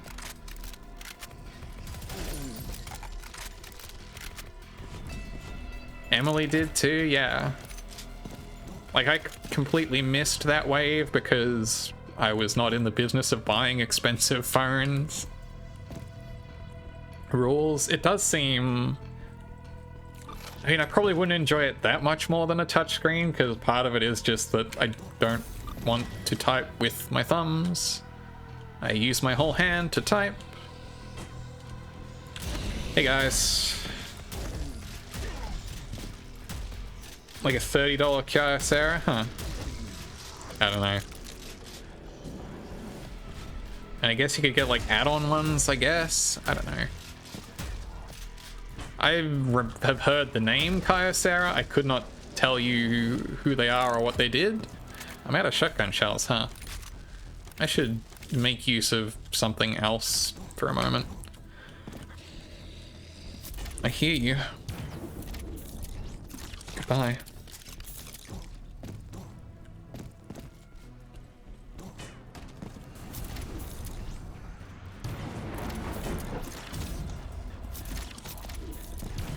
Stop it. I had kind of a weird phone trajectory. Like, I didn't get my first phone until pretty late, and that was a hand-me-down Nokia brick. Like a serious, like, Nokia brick. Like, not the, not even the one that everyone thinks of when they think of the Nokia brick. But, like, the one before that that was, like, a real brick, where, like, half the thing is taken up by, like, its battery, and you could play Snake on it. I mean, I know you could play Snake on the other one too, but most important feature.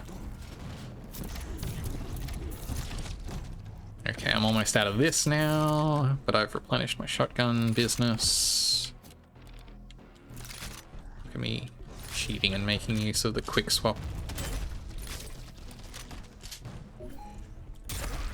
I went from that to my first and only flip phone,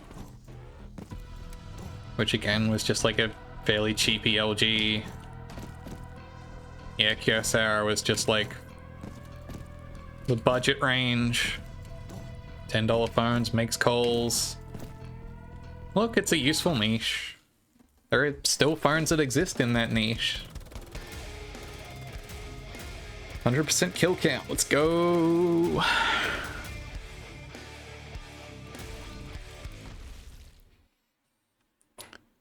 think it's like Microsoft owns Nokia now, right? Yeah, we used to laugh at people who spent $800 on an iPhone. I still do that. No, I don't laugh at them, but I just don't understand. It is so outside. Because the thing is, no one actually spends $800 on an iPhone. They all get one in like a plan with their shitty phone provider. I don't think basically anyone actually spends money out of pocket on a phone. On a flagship phone. They're also like not $800 anymore. Maybe in US dollars they are. Maybe in US dollars they are. And you still can spend $800 on like the Pro Max or whatever.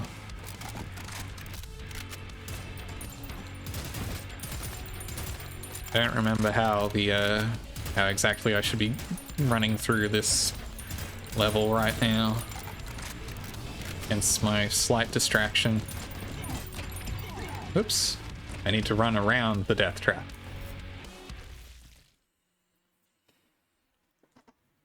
But I feel like very few people are buying flagship phones out of pocket, which is why they continue to price them so obscenely.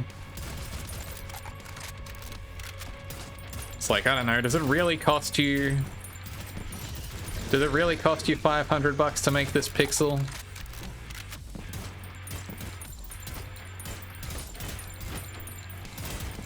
I don't know. I mean, maybe it should cost them more to produce it, honestly. Maybe, you know, considering the way that global capitalism works, probably those huge margins are made up off of underpaid labor in the global south. You know that capitalism sucks, guys? Thinking there might be some downsides to this capitalism thing. Don't know if we've heard about this.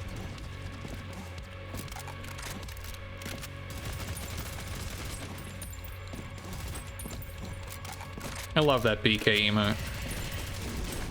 Capitalism, exactly. What, did I... Was I too slow to get the reward? Damn. I really thought I was going faster than that. Scorching hot takes here, I know. Yeah, let's try that level again. See if we can actually get some of those ore rewards.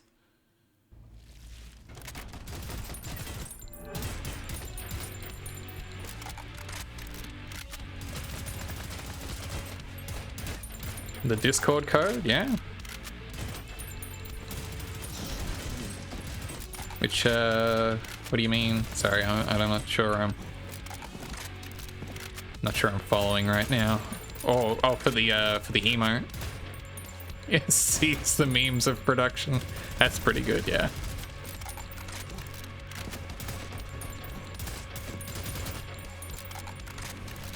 Whoop. Did I hit it? Yep, okay.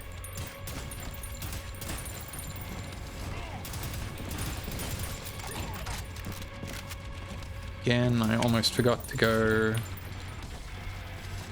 over, under, through, around correctly. Ah! Hurry up, I need to get my rewards. No? Still nothing, huh? Man, how fast do I need to be doing this? Ooh, brutal.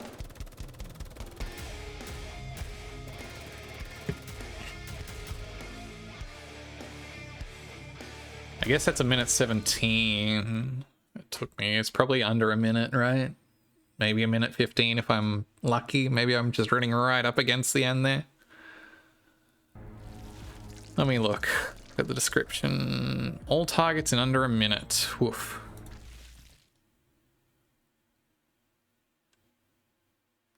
How can I do this any realistically that much faster? I'm not exactly taking it slow in here. Probably not by reloading there, I guess, hey?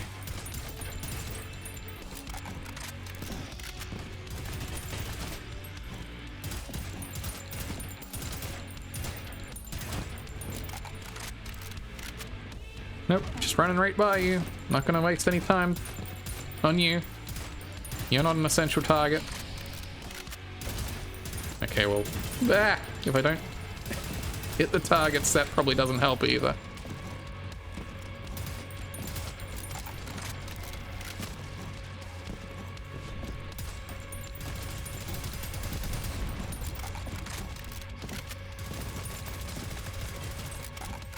Okay. There we go. That wasn't so hard.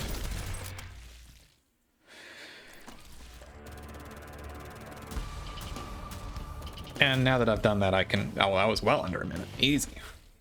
And now I'll go back and do a cleanup run for all the secrets that I had to brush past.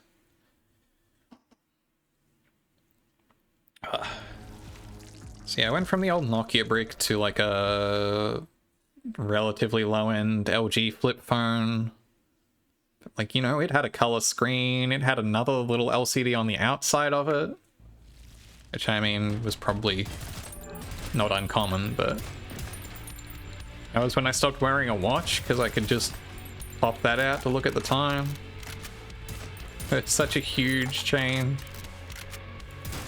I had that for probably almost 4 or 5 years before I upgraded to my first Android, which I got. Yeah, that was a good form factor for a phone. I got my first Android phone partly because it was like, it was 2011, so it was just starting to hit the point where the sort of like very early adopter, like, you know, first wave of jank iPhone had been worked out. And, you know, there were actually like, you know, interesting games and apps existed. But I mostly got it because I needed to replace my old busted like Katamari at a low FPS. You couldn't even at first. They didn't even have an app store when they launched. After Google Marketplace, it might have still been Google Marketplace, I'll be honest. It certainly wasn't the Play Store back then. I've gotten all turned around, so it's a good thing I'm not trying to do this in a hurry right now. Haha, haha. This way. This is the direction I'm going. Okay. I got it mostly because I was looking to replace my MP3 player, to be honest. Because I still had an old Samsung MP3 player that was one of the old little stick kind. Because I never had an iPod. Because that was, again, too rich for my blood. Couldn't spend hundreds and hundreds of dollars on a hard drive MP3 player.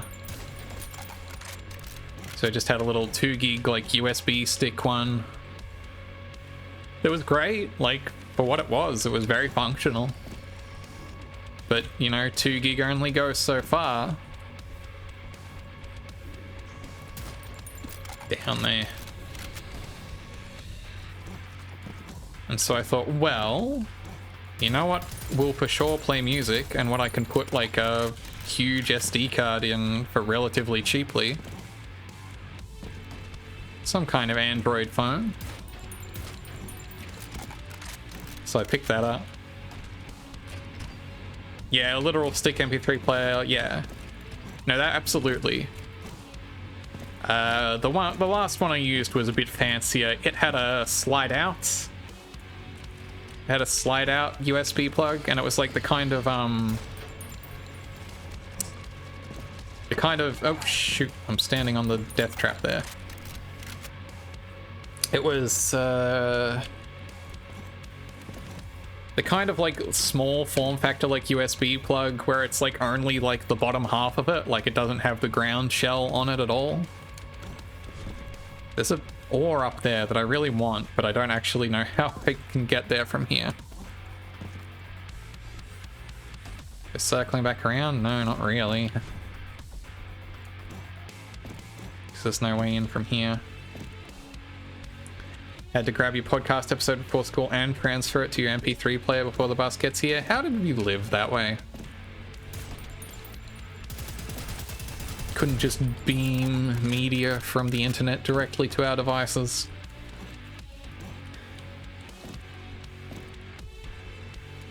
Truly barbaric times. I didn't really get into podcasts until I think at least one phone later than that.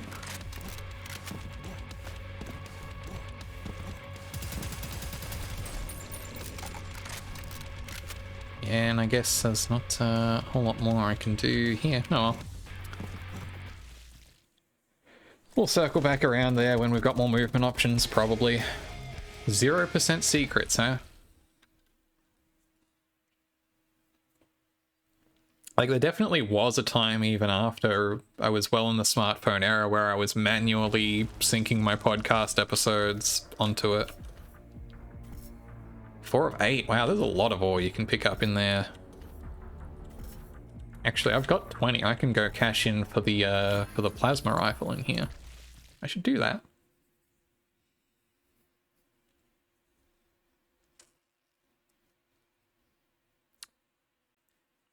But yeah, I went from that relatively low-end Android to again, an arguably even more budget Android that was still a bit more fancy. Hey! Bit more fancy than what I had. Only in, your data plan was 3 gig a month, yeah. Oh, look, I wasn't even on a data plan for, years. Honestly, it's only in the last couple years that I've been on a plan with dedicated data bundling. Anyway, we got the plasma rifle now. And now that we've got both of those, we've unlocked the next tier of upgrades once I have enough money. Or we can get the dash boost and the double jump. Oh, we get movement options at the next upgrades. Hell yeah.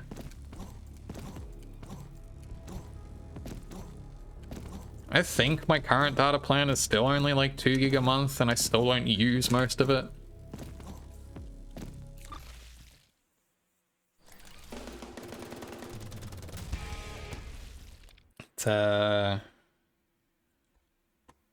We were not necessarily a slow tech adoption household, but very selective in our tech adoption. Like, sure, we were a very early adopter on, like, you know, we had a DVD burner in the early 2000s. Like, we had a CD burner in the pre-2000s. We had like 4 computers in the house at the time.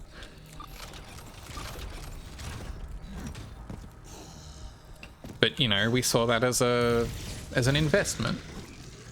We were never, not quite, yeah, it didn't come with a subscription fee, exactly.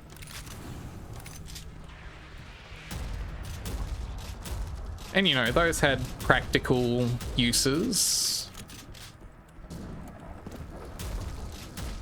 which was also a big part of it. But, you know, we didn't have a Wi-Fi router until a while. I forget exactly when we would have first gotten a Wi-Fi router. Need a blue key for that? Whatever.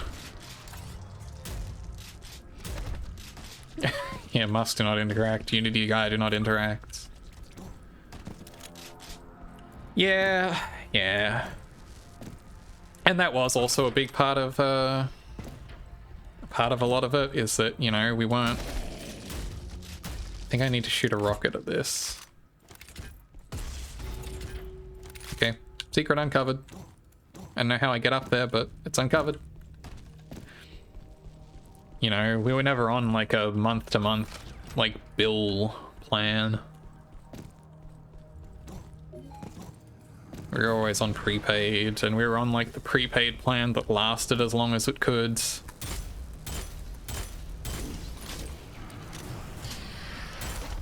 So that we didn't have to like be paying monthly.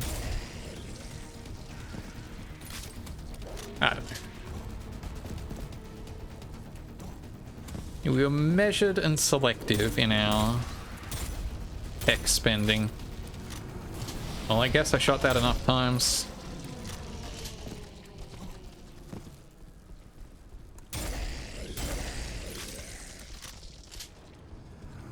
Which also, that and the fact that Australian internet lol is why we weren't even on broadband until 2009. Just because it was exorbitant to, you know, have a broadband deal. It wasn't until then that reasonable plans were available. Yeah, prepaid, but you had to top up at least $5 a month. Yeah, that was pretty standard, is prepaid, but effectively monthly. That's technically what I'm on at the moment.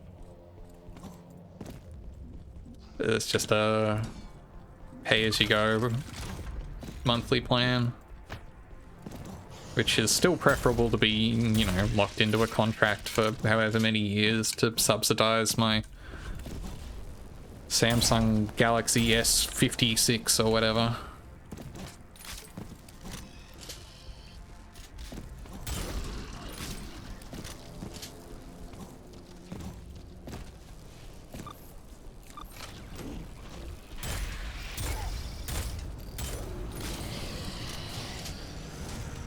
Yeah.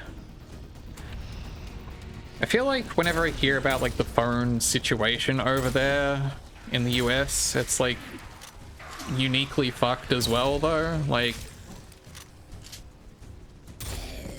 straight up there's so much more carrier lock-in when it comes to buying phones. Not that that isn't a thing here, but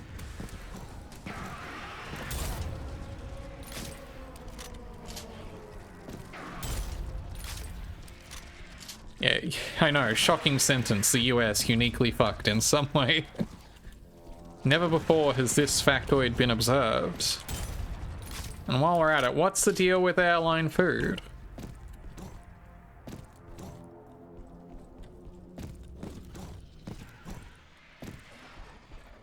I also feel that way about when I hear about like internet providers, where it's like, while technically most of our internet providers here are running off the like, and our cell providers, most of them are technically running off the same like 3 networks being resold.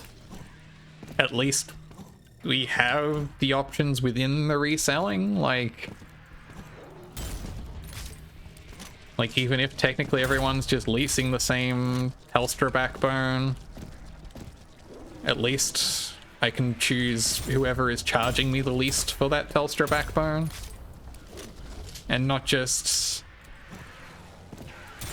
you're in Comcast lands, go Comcast or go home.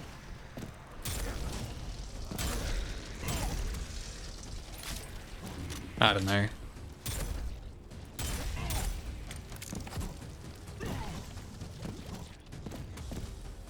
Found out a couple weeks ago that your completely vendorless Android phone detected it had a Verizon SIM in it. It disabled tethering features, and Jesus Christ.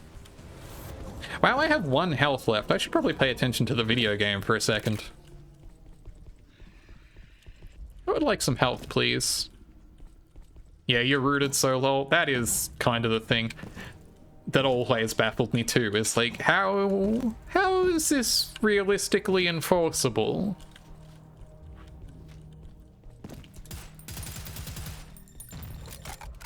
And that's like the extra insane thing about stuff like charging you for tethering. It's like, I'm already paying for the data. This does not cost you as a provider anything additional to provide this service. This is just a straight up... I know that the average layperson is not rolling their own kernel, but like... it feels like it shouldn't be allowed, to say the least. It feels like they should not be able to get away with this.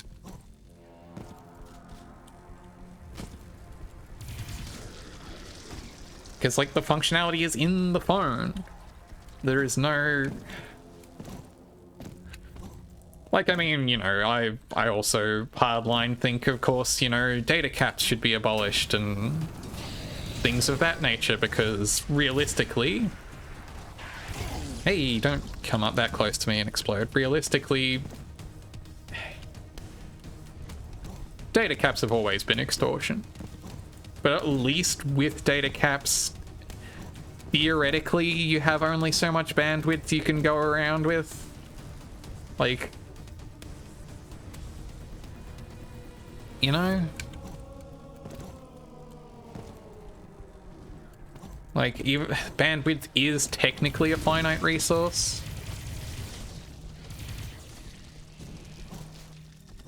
But, like, also... download caps don't meaningfully prevent congestion anyway.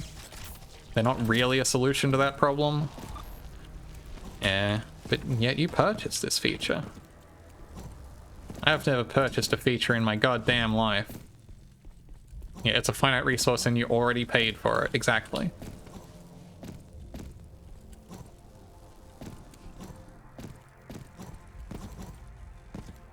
Where am I going? Probably towards this button. Kill the Void Reaper. Okay.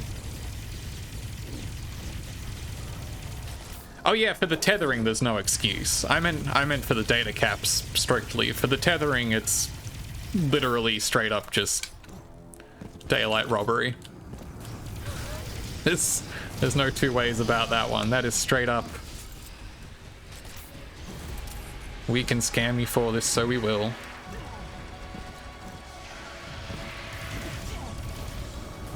Hey, I'm a little disoriented right now. I'm a little low on health right now as well. Let's back up a bit, take stock, blast some guys. Video games are always telling you to do things. Kill the Void Reaper, slay the Spire, cut the rope. They're so demanding.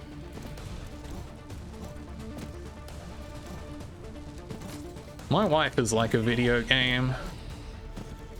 She's cute and fun.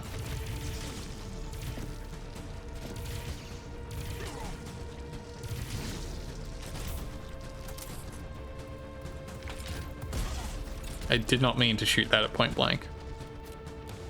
Yeah, got him. Wife good, IMO. Bold new avenue of humor that I think is underexplored.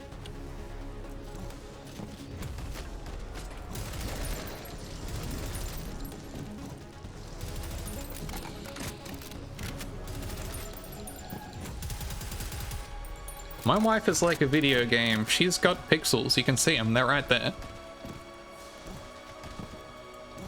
I like I like a fun little synth chorus on the music here. That's always a nice grandiose touch. Don't know where I'm supposed to be going. It's now with the Google Pixel 7.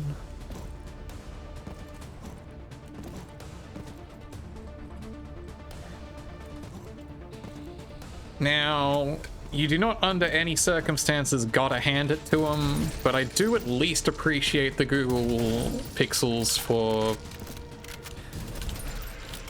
at least clinging to the barest pretense of remaining an open platform. I know that Android is not realistically an open platform. I know that huge amounts of it are still vendor specific and locked down and not accessible. But at least the Pixel is like, you can sideload stuff on this, it's fine. If you want to fuck with that, if you believe you know what you're doing there, who are we to stop you?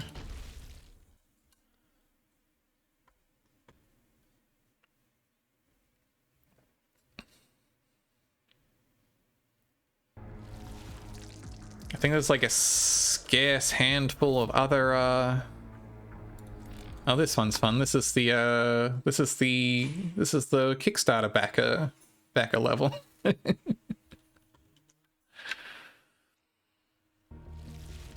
I think there were like a handful of other mainstream vendors that made it relatively easy to sideload OSs on your phone. I think Motorola do it if you I think maybe Motorola did it, but you like maybe had to sign up for their developer program. Wow, look at all these names. Got a OnePlus last year, 2 years old, yeah. Yeah, the OnePlus ones seem okay. I thought about getting one of those last time I was phone shopping. Because, again, supports loading lineage onto it. Anyway, this is just an arena level.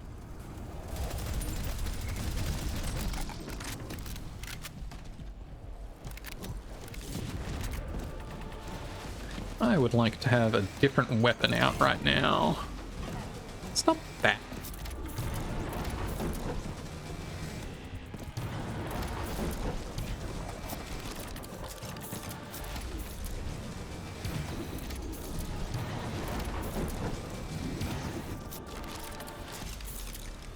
Runs Wii stuff just fine. That is the thing that is like kind of crazy to me. I'll be honest, the novelty of running emulators on my phone has severely worn off for me at this point. Like, when I first got my Android phone, I was like, wow, I bet I can put friggin' Game Boy games on this thing. That's crazy.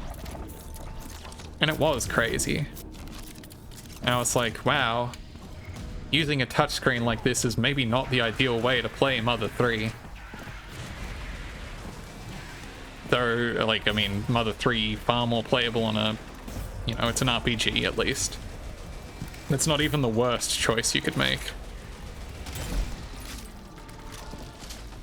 Actually, I think most of what I played on that original one was probably the Pokemon trading card game for the Game Boy Color. I was like, finally I can upgrade from playing this on my graphing calculator.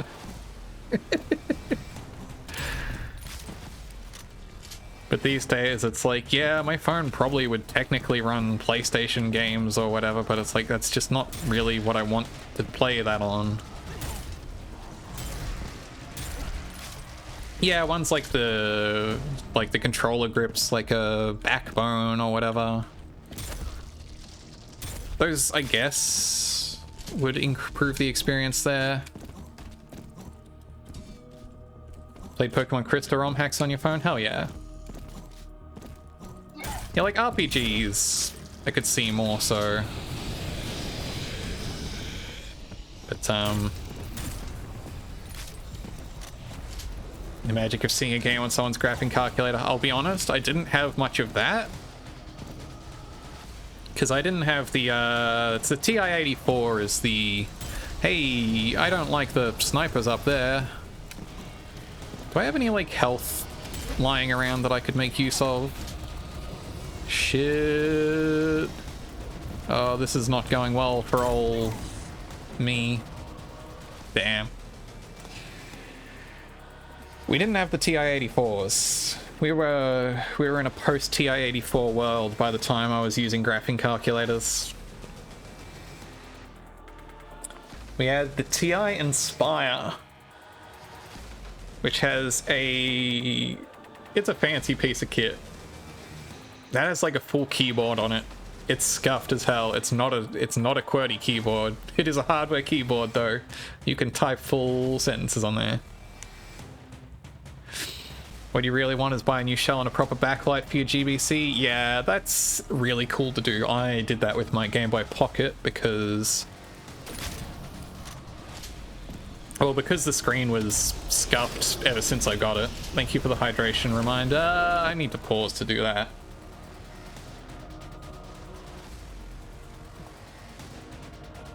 I bought a screen replacement, a backlit LED, not LED, but backlit fancy screen replacement for my Game Boy Pocket, because ever since I bought that Game Boy Pocket for $10 off a kid in 8th grade, it's had like a huge flaw in the LCD. And I was like, I could improve this somewhat. And I replaced the shell while I was at it, just because getting one that was already... I think if you put the particular screen replacement I was getting in the OEM shell, it would require you to like clip a little bit out of it. Yeah, TI-84 is a Z80? Hell yeah it is. Look, one of the most venerable processors there is.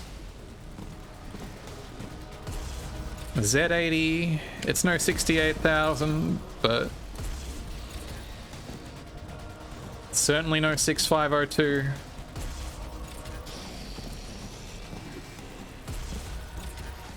But yeah, that thing's basically a Game Boy.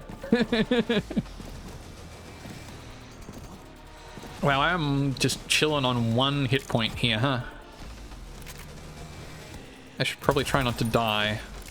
Thankfully that doesn't seem like an issue since these guys... the original N-Spire would have been discontinued in 2010.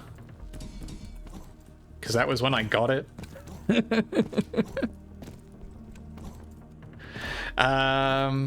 They followed it up with similar models. With like... I think the model after that has like a backlit color screen.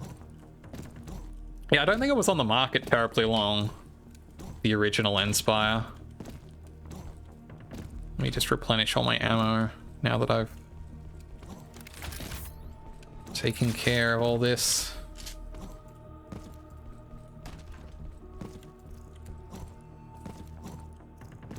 It's an ARM9, yeah, it is like... The thing about the Inspire is it is like a supremely over-engineered piece of kit. It is like... Once you start getting into the kind of stuff you're doing with an Inspire, it's like... You may as well just get onto a computer for some of this. And while you couldn't just straight up run assembly programs on it like you can with the TI-84, you could jailbreak it to run unsigned code, including a very scuffed port of Doom, which, let me tell you, it's not great trying to play Doom on a little click wheel on a front-lit LCD screen.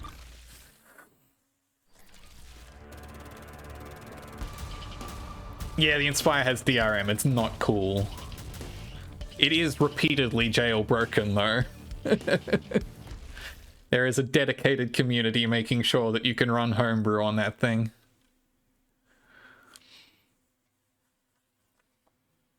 But yeah, you could run a straight up Game Boy emulator on that thing without issue.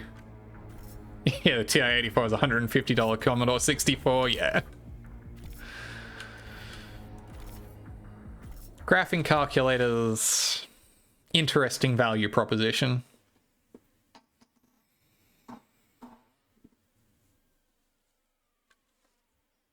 I think I might do one more level here and then call it. I recall this level being a pretty substantial one. Hey dude.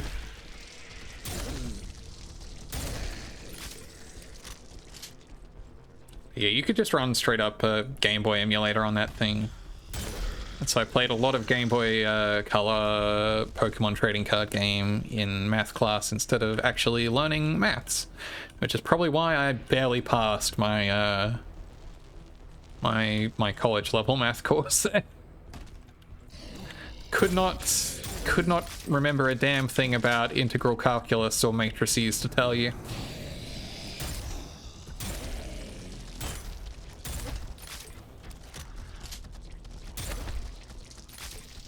I kind of wish I remembered more integral calculus, to be quite honest.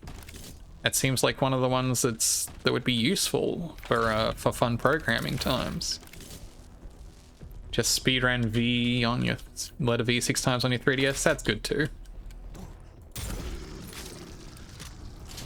I did not have a 3DS at that point in time. Well, I mean in high school maths, the 3DS wasn't out yet.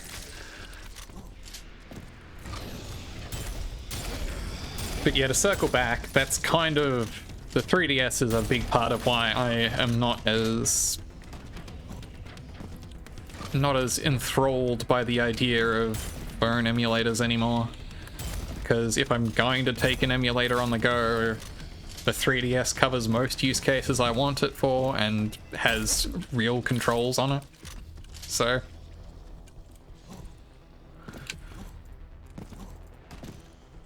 I'm pretty much always going to opt for that, even if you can't necessarily run Wii games.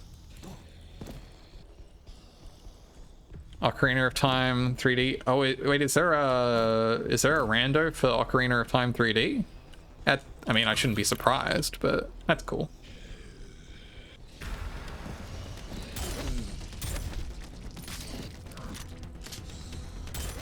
Actually kind of sick. Yeah, it does sound like it. What I actually really want, but I don't have the time or inclination to ever put together myself, is I would love a way to play Zelda 3 randomizer on the 3DS using the second screen for like tracker. Yeah, side app that patches it. Yeah, that makes sense. That seems like the most effective way to do that.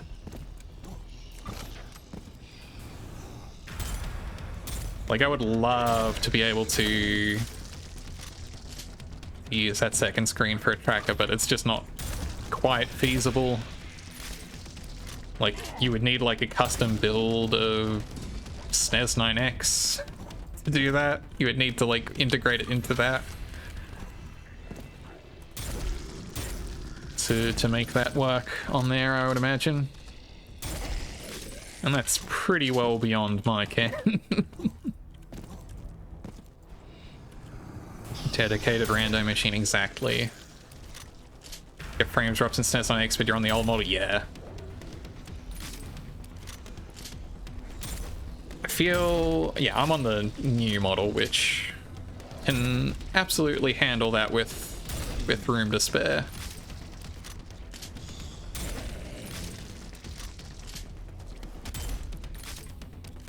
The 3DS, it had its ups and downs. I understand people who are like, what was the point of the new 3DS? But like, man, what a good piece of kit. What an incredible piece of hardware. Sure, that C-nub may not be may not be the greatest control device ever invented, but it gets the job done. There's lava there, look out for that. It's hardly a nub. What would you describe it as, Leah? What is your professional terminology for the second analog control on the Nintendo 3DS? Is that a nubbin at that point? Oh, I'm out of shotgun shells. You don't have to answer if you don't want to.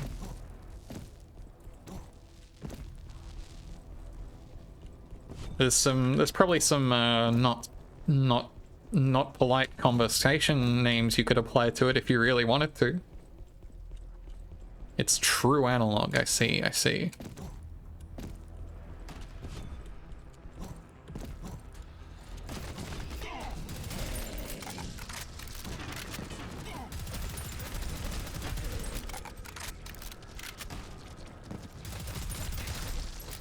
Look, all I'm saying is it's basically the same as that old IBM ThinkPad clip mice. We were all thinking it. We all knew what I meant. Oh, come on. Come on. Am I going to use it out loud? Well, that's the difference between us, is that I'm not afraid to speak my mind. I support women's rights. And that extends, like... Not that women exclusively have... I'm digging myself a hole here. I'm going to focus on the video game for a second. It's...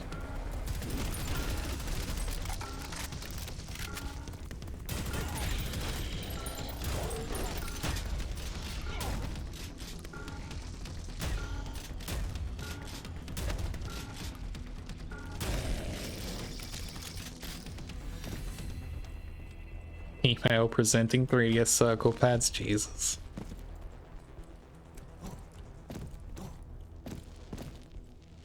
Is this where I came in? Probably, considering the amount of gore in there, I'm going to say that is where I came in from.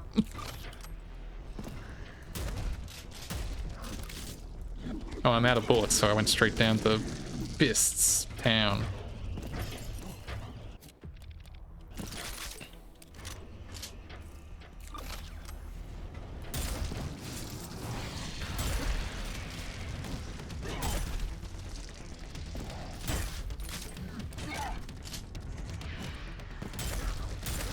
Yeah, no, I think the new 3DS is great. Though I also think that all 3DSs are beautiful, except for the ones that aren't. Honestly, some of those original model 3DSs are kind of butt-looking. I don't think they really hit their stride until the XL. And the XL has its problems too. I like the 2DS. I think the original 2DS is... what's better, OG DS or 3DS? Oh, the 3DS, even the original model 3DS is leagues better than the original model DS. The pre-light DS is a prototype that they didn't finish making. Let's be honest. They were just like, you know what? Ship it. We need to get this thing out there. The DS Lite is the canonical DS design to me.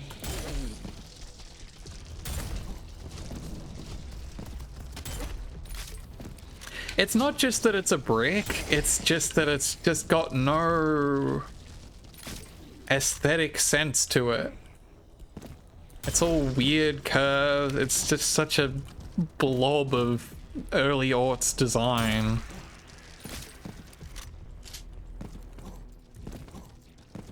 Its lines are just going all over the place. It has no direction to it. It's dips and divots all over the place. It's truly ugly device. Do I have a yellow key yet? I guess I do. Cool. Hey guys. I would like checkpoints. I've been starting to feel the hard difficulty. Though maybe I've just been more distracted by chat. Okay, well that's a full loop. We're back here.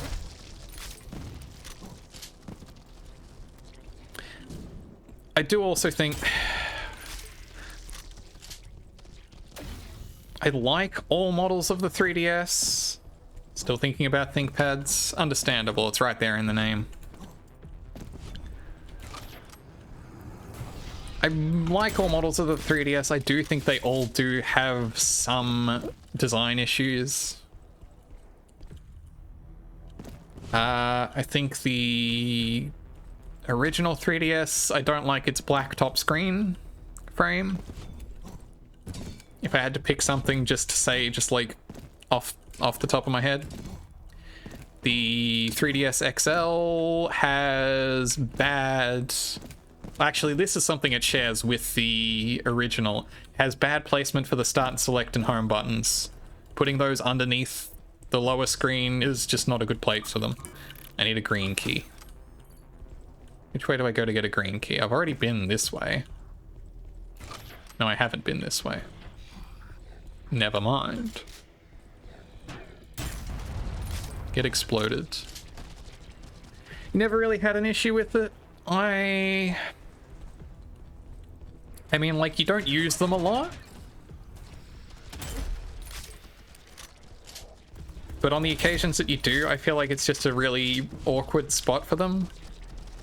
Like, you can't reach over with your thumb, especially not on the XL. Like, it's just not ergonomic there. I also found those to be... Everyone complains about the shoulder buttons on the every DS as being the first point of failure. I felt like it did not take very long at all before those start and select buttons under the bottom screen felt spongy and unpleasant and like they were going to fail at any time, in my experience. Now, to be fair, I don't think they ever did actually fail, which is nice. Not in my usage of it, but it was always a worry. Circle pad being slippy is, yeah, that is common across all units of it, unfortunately. Oh, and having to hold the console by the volume knob. Yeah, the volume knob placement on the original and the original XL was also not ideal. Because it's a really like loose volume slider too. So moving that up onto the upper screen like the 3D slider on the new was a good move there. The new 3DSs I would describe as almost perfect design-wise, except for the fact that they hid the goddamn SD card port, which was just straight up user unfriendly. I have to believe, if not for the fact that they made it accessible again on the new 2DS XL, I would have believed it was a deliberate choice on Nintendo's part to discourage people messing with it. They saw the homebrew scene explode and they were like, don't fucking do that. We're gonna make you get out one whole screwdriver to access this SD card. Which, to be fair, is such a mild deterrent as to not be a real deterrent at all. But it seems like they kind of knew it was a problem. The new 3DS launch definitely made a wave of... Yeah, it wasn't until the new 3DS was out that stuff like tube hacks and the first free... It wasn't until then that it really blew up, but the gateway cards and stuff were around before then, and the...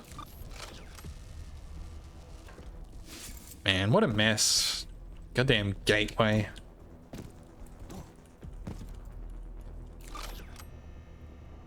But yeah, the fact that they also specifically put an app on the new 3DS that let you just interface with a SMB share of it suggests that they were kind of aware that what they were doing was was terrible. They kind of knew that they were making it inconvenient. Yeah, Cube Hacks was a little before the new 3DS. I missed out on Cubic Ninja Hacks.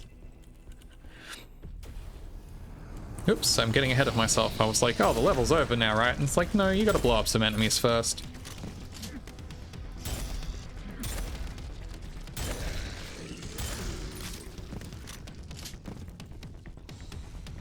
Is that all you got? Sound hacks. Sound hacks pretty good. Sound hacks was pretty late. I think that was like the last major the last major free exploit. Honestly, it was one of the last major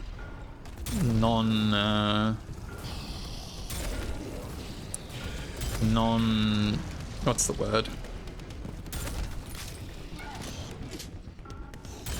All the exploits since sound hacks that you use require like DSI injection and brute forcing one of your cryptography seeds. Hi, welcome in. Thank you so much for the raid.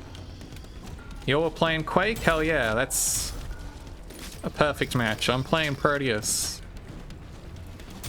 I see you have also been clicking things to explode. Welcome in. Clicking things to explode them, guys to explode them. Maybe I'll go another level. I said I was going to quit after this one, but I can't leave y'all so soon. So I was playing this and thought it was a perfect transition. Thank you. Yeah, hope y'all were having a good time doing that. I should play some more Quake. Quake's kind of a blind spot in my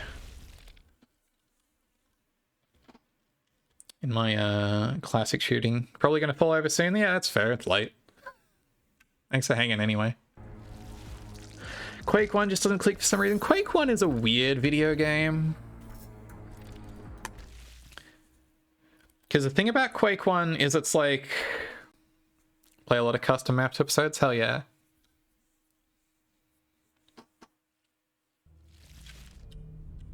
The thing about Quake is it's like very much a weird... You can kind of tell it was the product of like a years long development in some ways.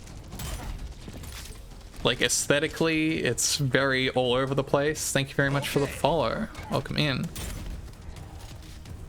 It's very aesthetically all over the place because there's parts of Quake date back to like game concepts that id were kicking around in the Commander Keen era. Like there is a text-only preview in Commander Keen, one of the original Commander Keen trilogy games, where they talk about their upcoming game, The Fight for Justice, which it sounds like was supposed to be kind of like an action RPG kind of deal, where you play as Quake.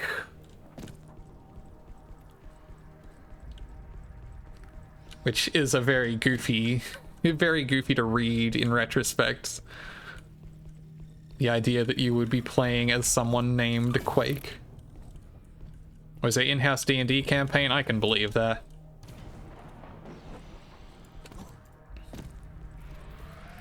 Anyway, this level's gimmick is there's a sniper. Try not to get sniped. Vanilla episodes are playable. Yeah. It was also kind of a weird transitional time for id as well. Like... Did they fire Romero during Quake 1? Hey guys. Wow, that was a loud, gross explosion noise. I forget if they fired Romero during Quake 1 or after Doom 1. He was leading the Doom 2, yeah. Yeah.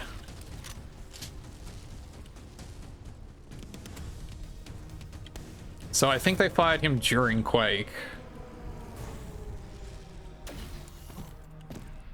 And I think that's part of why that game, another part of why that game is very disjointed feeling, is that, like, you have that to a lesser extent in Doom, where they fired Tom Hall in the middle of it, and Tom was, he was the story guy at id.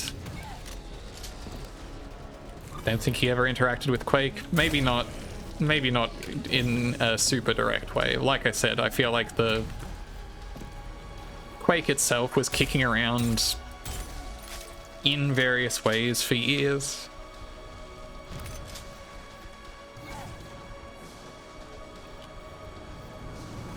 Yeah, I think it was very much you are right in that it is kind of a tech demo, kind of a product from a time in transition there. Oh, I'm out of shotgun shells. Okay.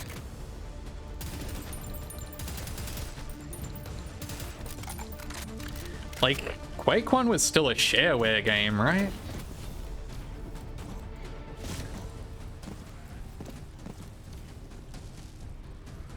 Like, it was still like true shareware. Like, you could get that whole first episode was free. And even in this very stream, I've mentioned my thoughts on shareware level design trends. So they, again, all the good level design would have been front loaded.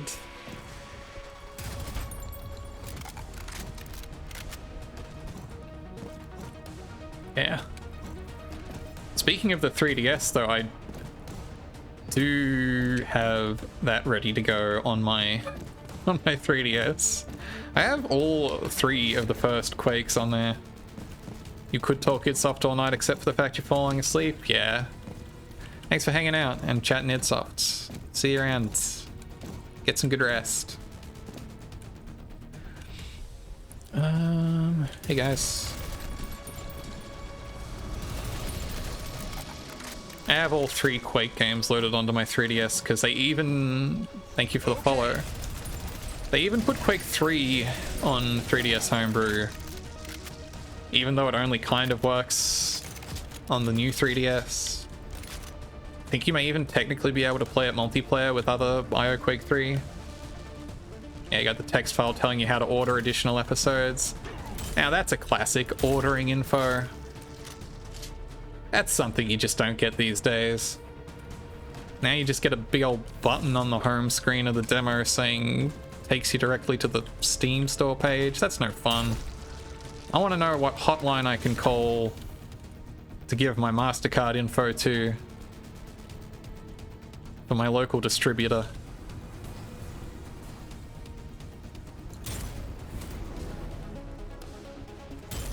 I want to get 3 and I want to specify what kind of what size of floppy disk I need mailed to me.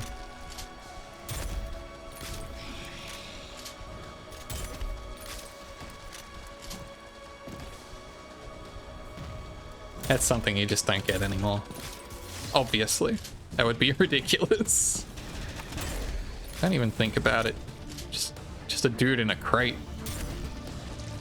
Crate full of guy. What a thought. What a concept.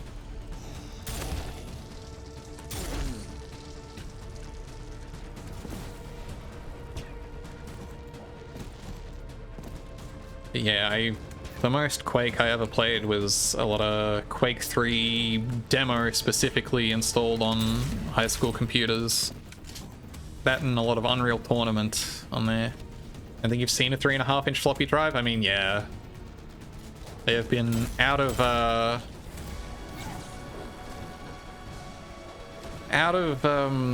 common rotation, certainly outside of places like Japan for many years. Like, the only place you're realistically going to encounter a 3.5 floppy these days is like retro enthusiasts, and like, if you're really unlucky, maybe some really busted old business hardware. Hey, don't shoot me with that. Why is there a little like flame tornado here? Well, that didn't go well at all. I don't know what happened at the end there. I got distracted, I guess.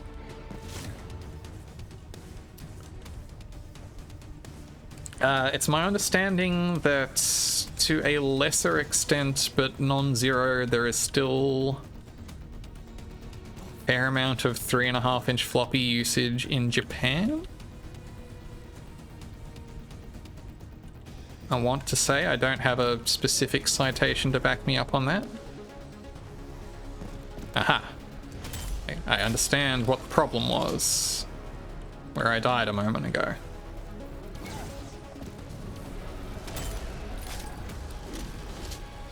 But it's my understanding that a lot of... What do they use it for? Just for getting files around.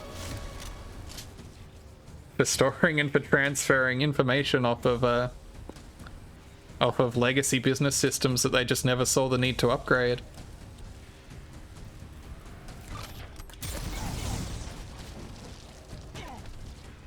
Much in the same way that fax remains quite popular there, but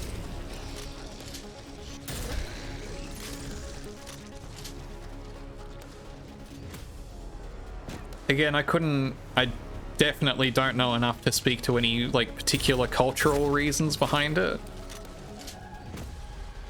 But I imagine it is in large part just a kind of if it ain't broke mentality, I would imagine.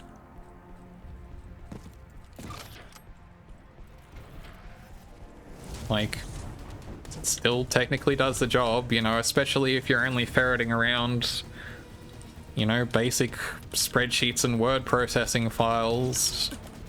You can probably get by still using 3.5 inches. I am going to die down here if I'm not careful.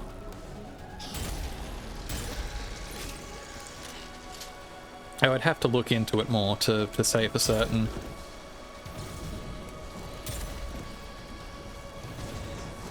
Yeah, I suspect they have more reliable media production still, which was probably not the case for late era manufacturing of oh, fireball. I haven't used one in, yeah, many years myself. Although I thought they were the coolest thing right up until, I think, basically when USB thumb drives started becoming widely available. And then I thought that was the coolest thing. Like, realistically, even before that time, it was like, you can't use these for much. Like, they were still very much kind of a relic, even by that mid-aughts, excuse me, period.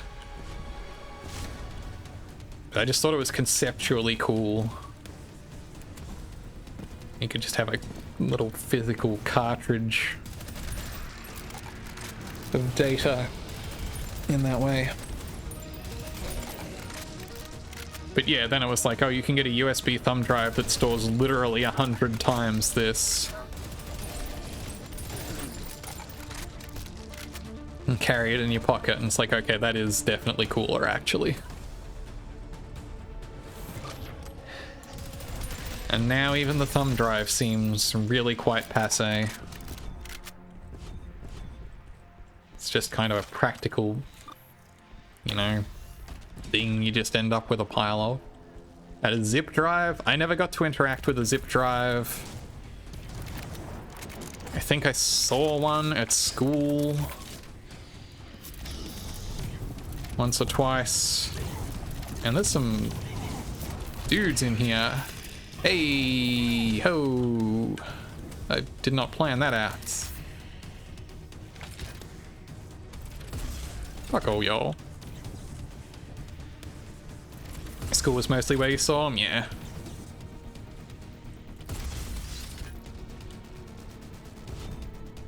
I know I saw him at school. I don't know if I ever really interacted with one at school. It's maybe for, like, backing something up for the teacher there. Because my 5th grade teacher was the IT coordinator for the school.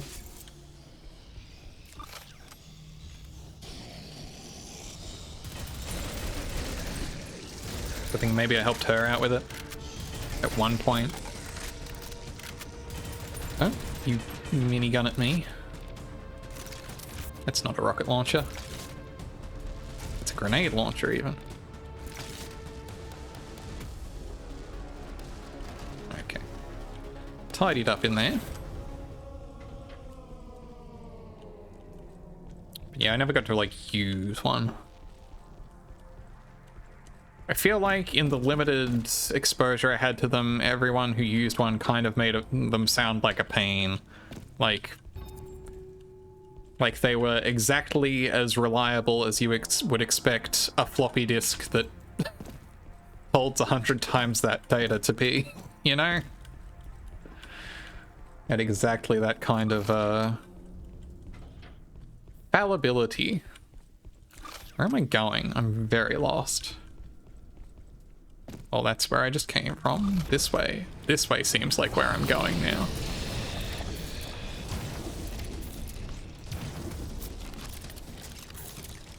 Let me just gunk this whole train up.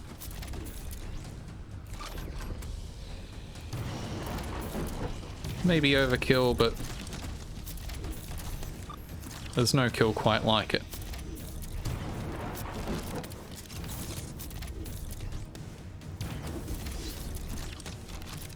And I only heard about in Fables the other, like, were they like jazz? Were jazz drives also discs, or were they like tape-based cartridges?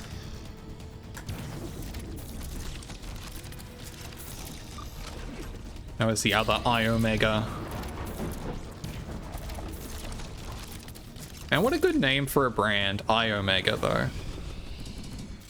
Because, like, it's got so much going on. It's got I-O, it's got Mega, it's got Omega, it's got I, like internet. You think those were tape? Yeah, I feel like they were. I feel like they were more the high-end. Or maybe I'm thinking of the, like, third. I feel like they had 3 main brands. And, like, obviously Zips were the major one. Hey, guys.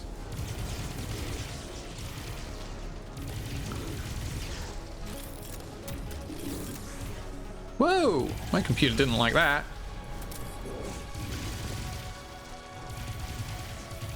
Too many glowing guys on screen at once.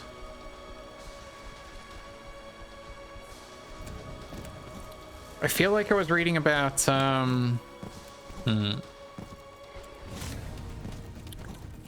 there was some time, like, probably quite a while back now, but I just remember it because I remember dumb, awkward, weird, out of context snippets like this.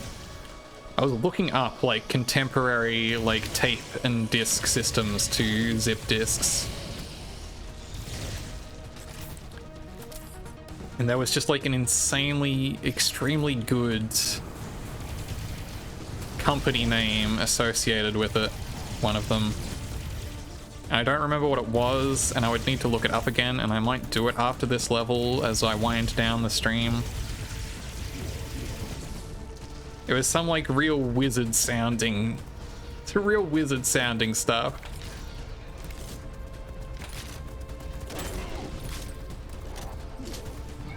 Please kindly give me some space in here. Leah, I'm mad that I was already thinking about Star Wars Episode 1. And him referring to things as wizard.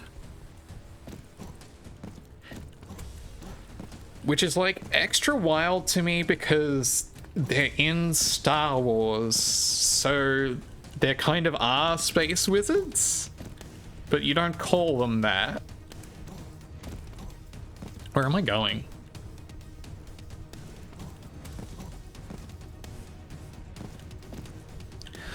Also weird, the fact that she calls her an angel, which they say wizard in the movies.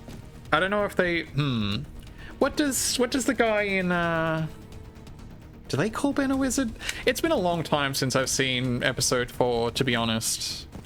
I really feel like I should have found my way out of this room by now. Hello, where am I going? How many... Oh, I'm supposed to hit the big green button. I knew that. They might, and then, you know, there's the guy who says the weird, disparaging stuff about Darth Vader and then gets choked out for his insolence. Yeah, maybe Uncle Owen picked it up from Annie. Maybe he was, yeah, maybe he just thought Ben was really cool.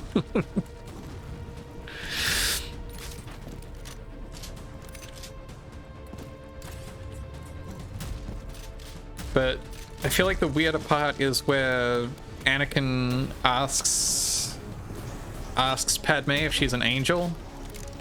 And it's like, does this kind of theological concept of an angel exist in Star Wars?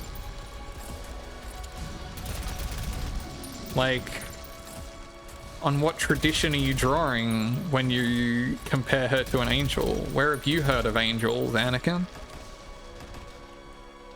Are angels like a specific like kind of alien out there? I feel like they have probably... Yeah, right, the space truckers talk about them. I forgot.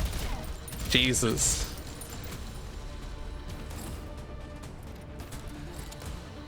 Man, I'm like... I don't know if I would say I'm an episode 1 defender. I am maybe an episode 1 apologist in some ways. There's a lot about that movie that's just kind of whack. To be honest, I don't think it's as bad as people make it out to be. I haven't watched this movie in 20 years, but you remember, I salute your memory. That sounds a lot more ominous than what I meant.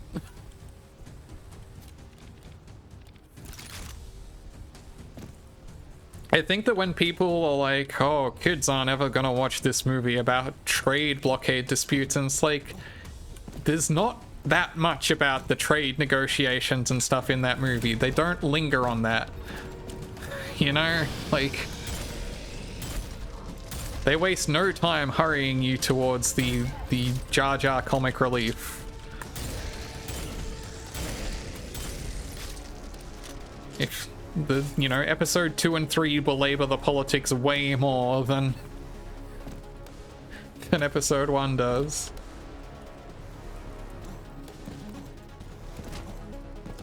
I don't know. Yeah, I can't believe they spend the whole movie going over arcane bylaws. A, if they did, that would also kick ass. And B, they don't. It's not what that movie is. Now, do they spend a lot of that movie going on ill-conceived, you know, CG adventure scenes through the core of a... It is goofy that the deal is that Naboo is like a hollow planet. It's like water-filled. This is where I need to go, I think. It's just such a bizarre concept. And that is only the case so that they can construct this goofy underwater scene where they get chased by deep-sea fangly fish. Yeah, I hear one line about the Imperial Senate. Like, they talk about the Trade Federation blockade a little bit, but, you know, it's more a setup. It's, like, I feel like it's still clear what the stakes are, that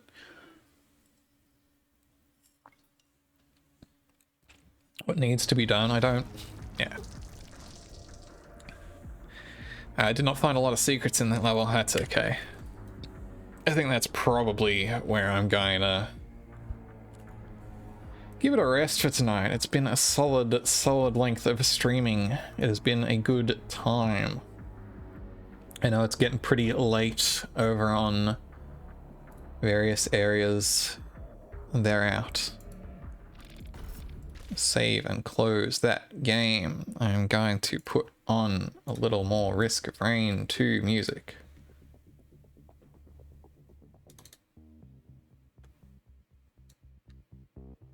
Hell yeah. So I'll go that one. Thank y'all so much for coming out to hang out for a bit. I felt like I was going to keep talking about something for a little bit at the end here. I feel like I thought I had something to keep going over, but I've completely forgotten it. But what I will do before I forget is remind you all that you can find me all sorts of places on the internet at the source for all things Catgirl Cam related at catgirl.cam. You can also, if you absolutely want to for sure, be alerted anytime I'm streaming. I do have a Discord server. that you can join if you're so inclined. I get if you're not. I understand. There's like 5 billion Discord servers out there. They only let you join like 200, which is frankly too many, and yet still some people hit that limit. I'm not judging. I just do not understand that lifestyle. But it is probably the most reliable way to for sure know if I'm streaming, because I have it set up so that OBS automatically sends a live ping into that server. 2's more your speed. That's a nice reasonable number of servers to be in, to be quite honest. I understand that, and I used to live that way once. Those simpler times. But I do try and, announce on all my socials and stuff as per catgirl.cam. But if you want to for sure every single time, anytime I hit that go live button, it will ding you in that Discord if you have told it to ding you. Barring any catastrophic technical failure. So that's that. I have a schedule for the rest of the week that I don't have ready to pull up in OBS here. Can I get that into OBS in a hurry? Can I drag and drop that in? Let me check that out. I have actually bothered to learn how to... Yeah, oh, I can just drag that straight in. Let me, whoop. I stayed up too late last night learning how to put this together in Inkscape. So for the next couple of nights, I got some streams ahead. Tomorrow night, that's Zero Ranger, shoot 'em up, score, score grinds, 1cc grinds. I'll see what I'm feeling. But I will be playing that very good and cool game that I am known to love. Wednesday, we're going to be painting some fake plastic robots in Last Call BBS's cool fake plastic robot painting simulator. That's going to be extremely chill. That's mostly just going to be chatting, but you'll also get to see me get to hang out. And on Thursday, I'll be returning to Transaruby, a Metroidvania style chill game that is gorgeous. It is by a developer I love very much. I got about 2/3 or 3/4 of the way through the game and didn't finish it for some reason and fell off. I might start it again from the start because it's been a while, and that's just a chill good time. Lots of chill good times ahead. That's the plan for this week. Now let's hide that again. Scoot that on out of here. Ooh, I like that. Chill time's always good. I hope they're always appreciated. Now let us see who we can raid y'all on over to. Lots of people on tonight. It's a big night of gaming out here on twitch.television. Dot's in the middle of well, she's been running for quite a while now. Platformageddon. It seems like she's raffling her next pick of action platform games. There's some choices in there. I think she must have just finished Skulljager, a particularly grotty Super Nintendo game. What else we got? Seahorse playing Castlevania, Circle of the Moon. Yeah, Twitch.Tuvalu. Not a lot of people remember that we kind of just stole that. Altrioc's been playing Resident Evil. Chris is playing some Mega Man. That's a good time. Mega Man 5 and or 6. I don't know how much more he's going to be playing of that, but let's go hang with Chris. Chris is always a good time. Chill dudes. Mega streaming over there.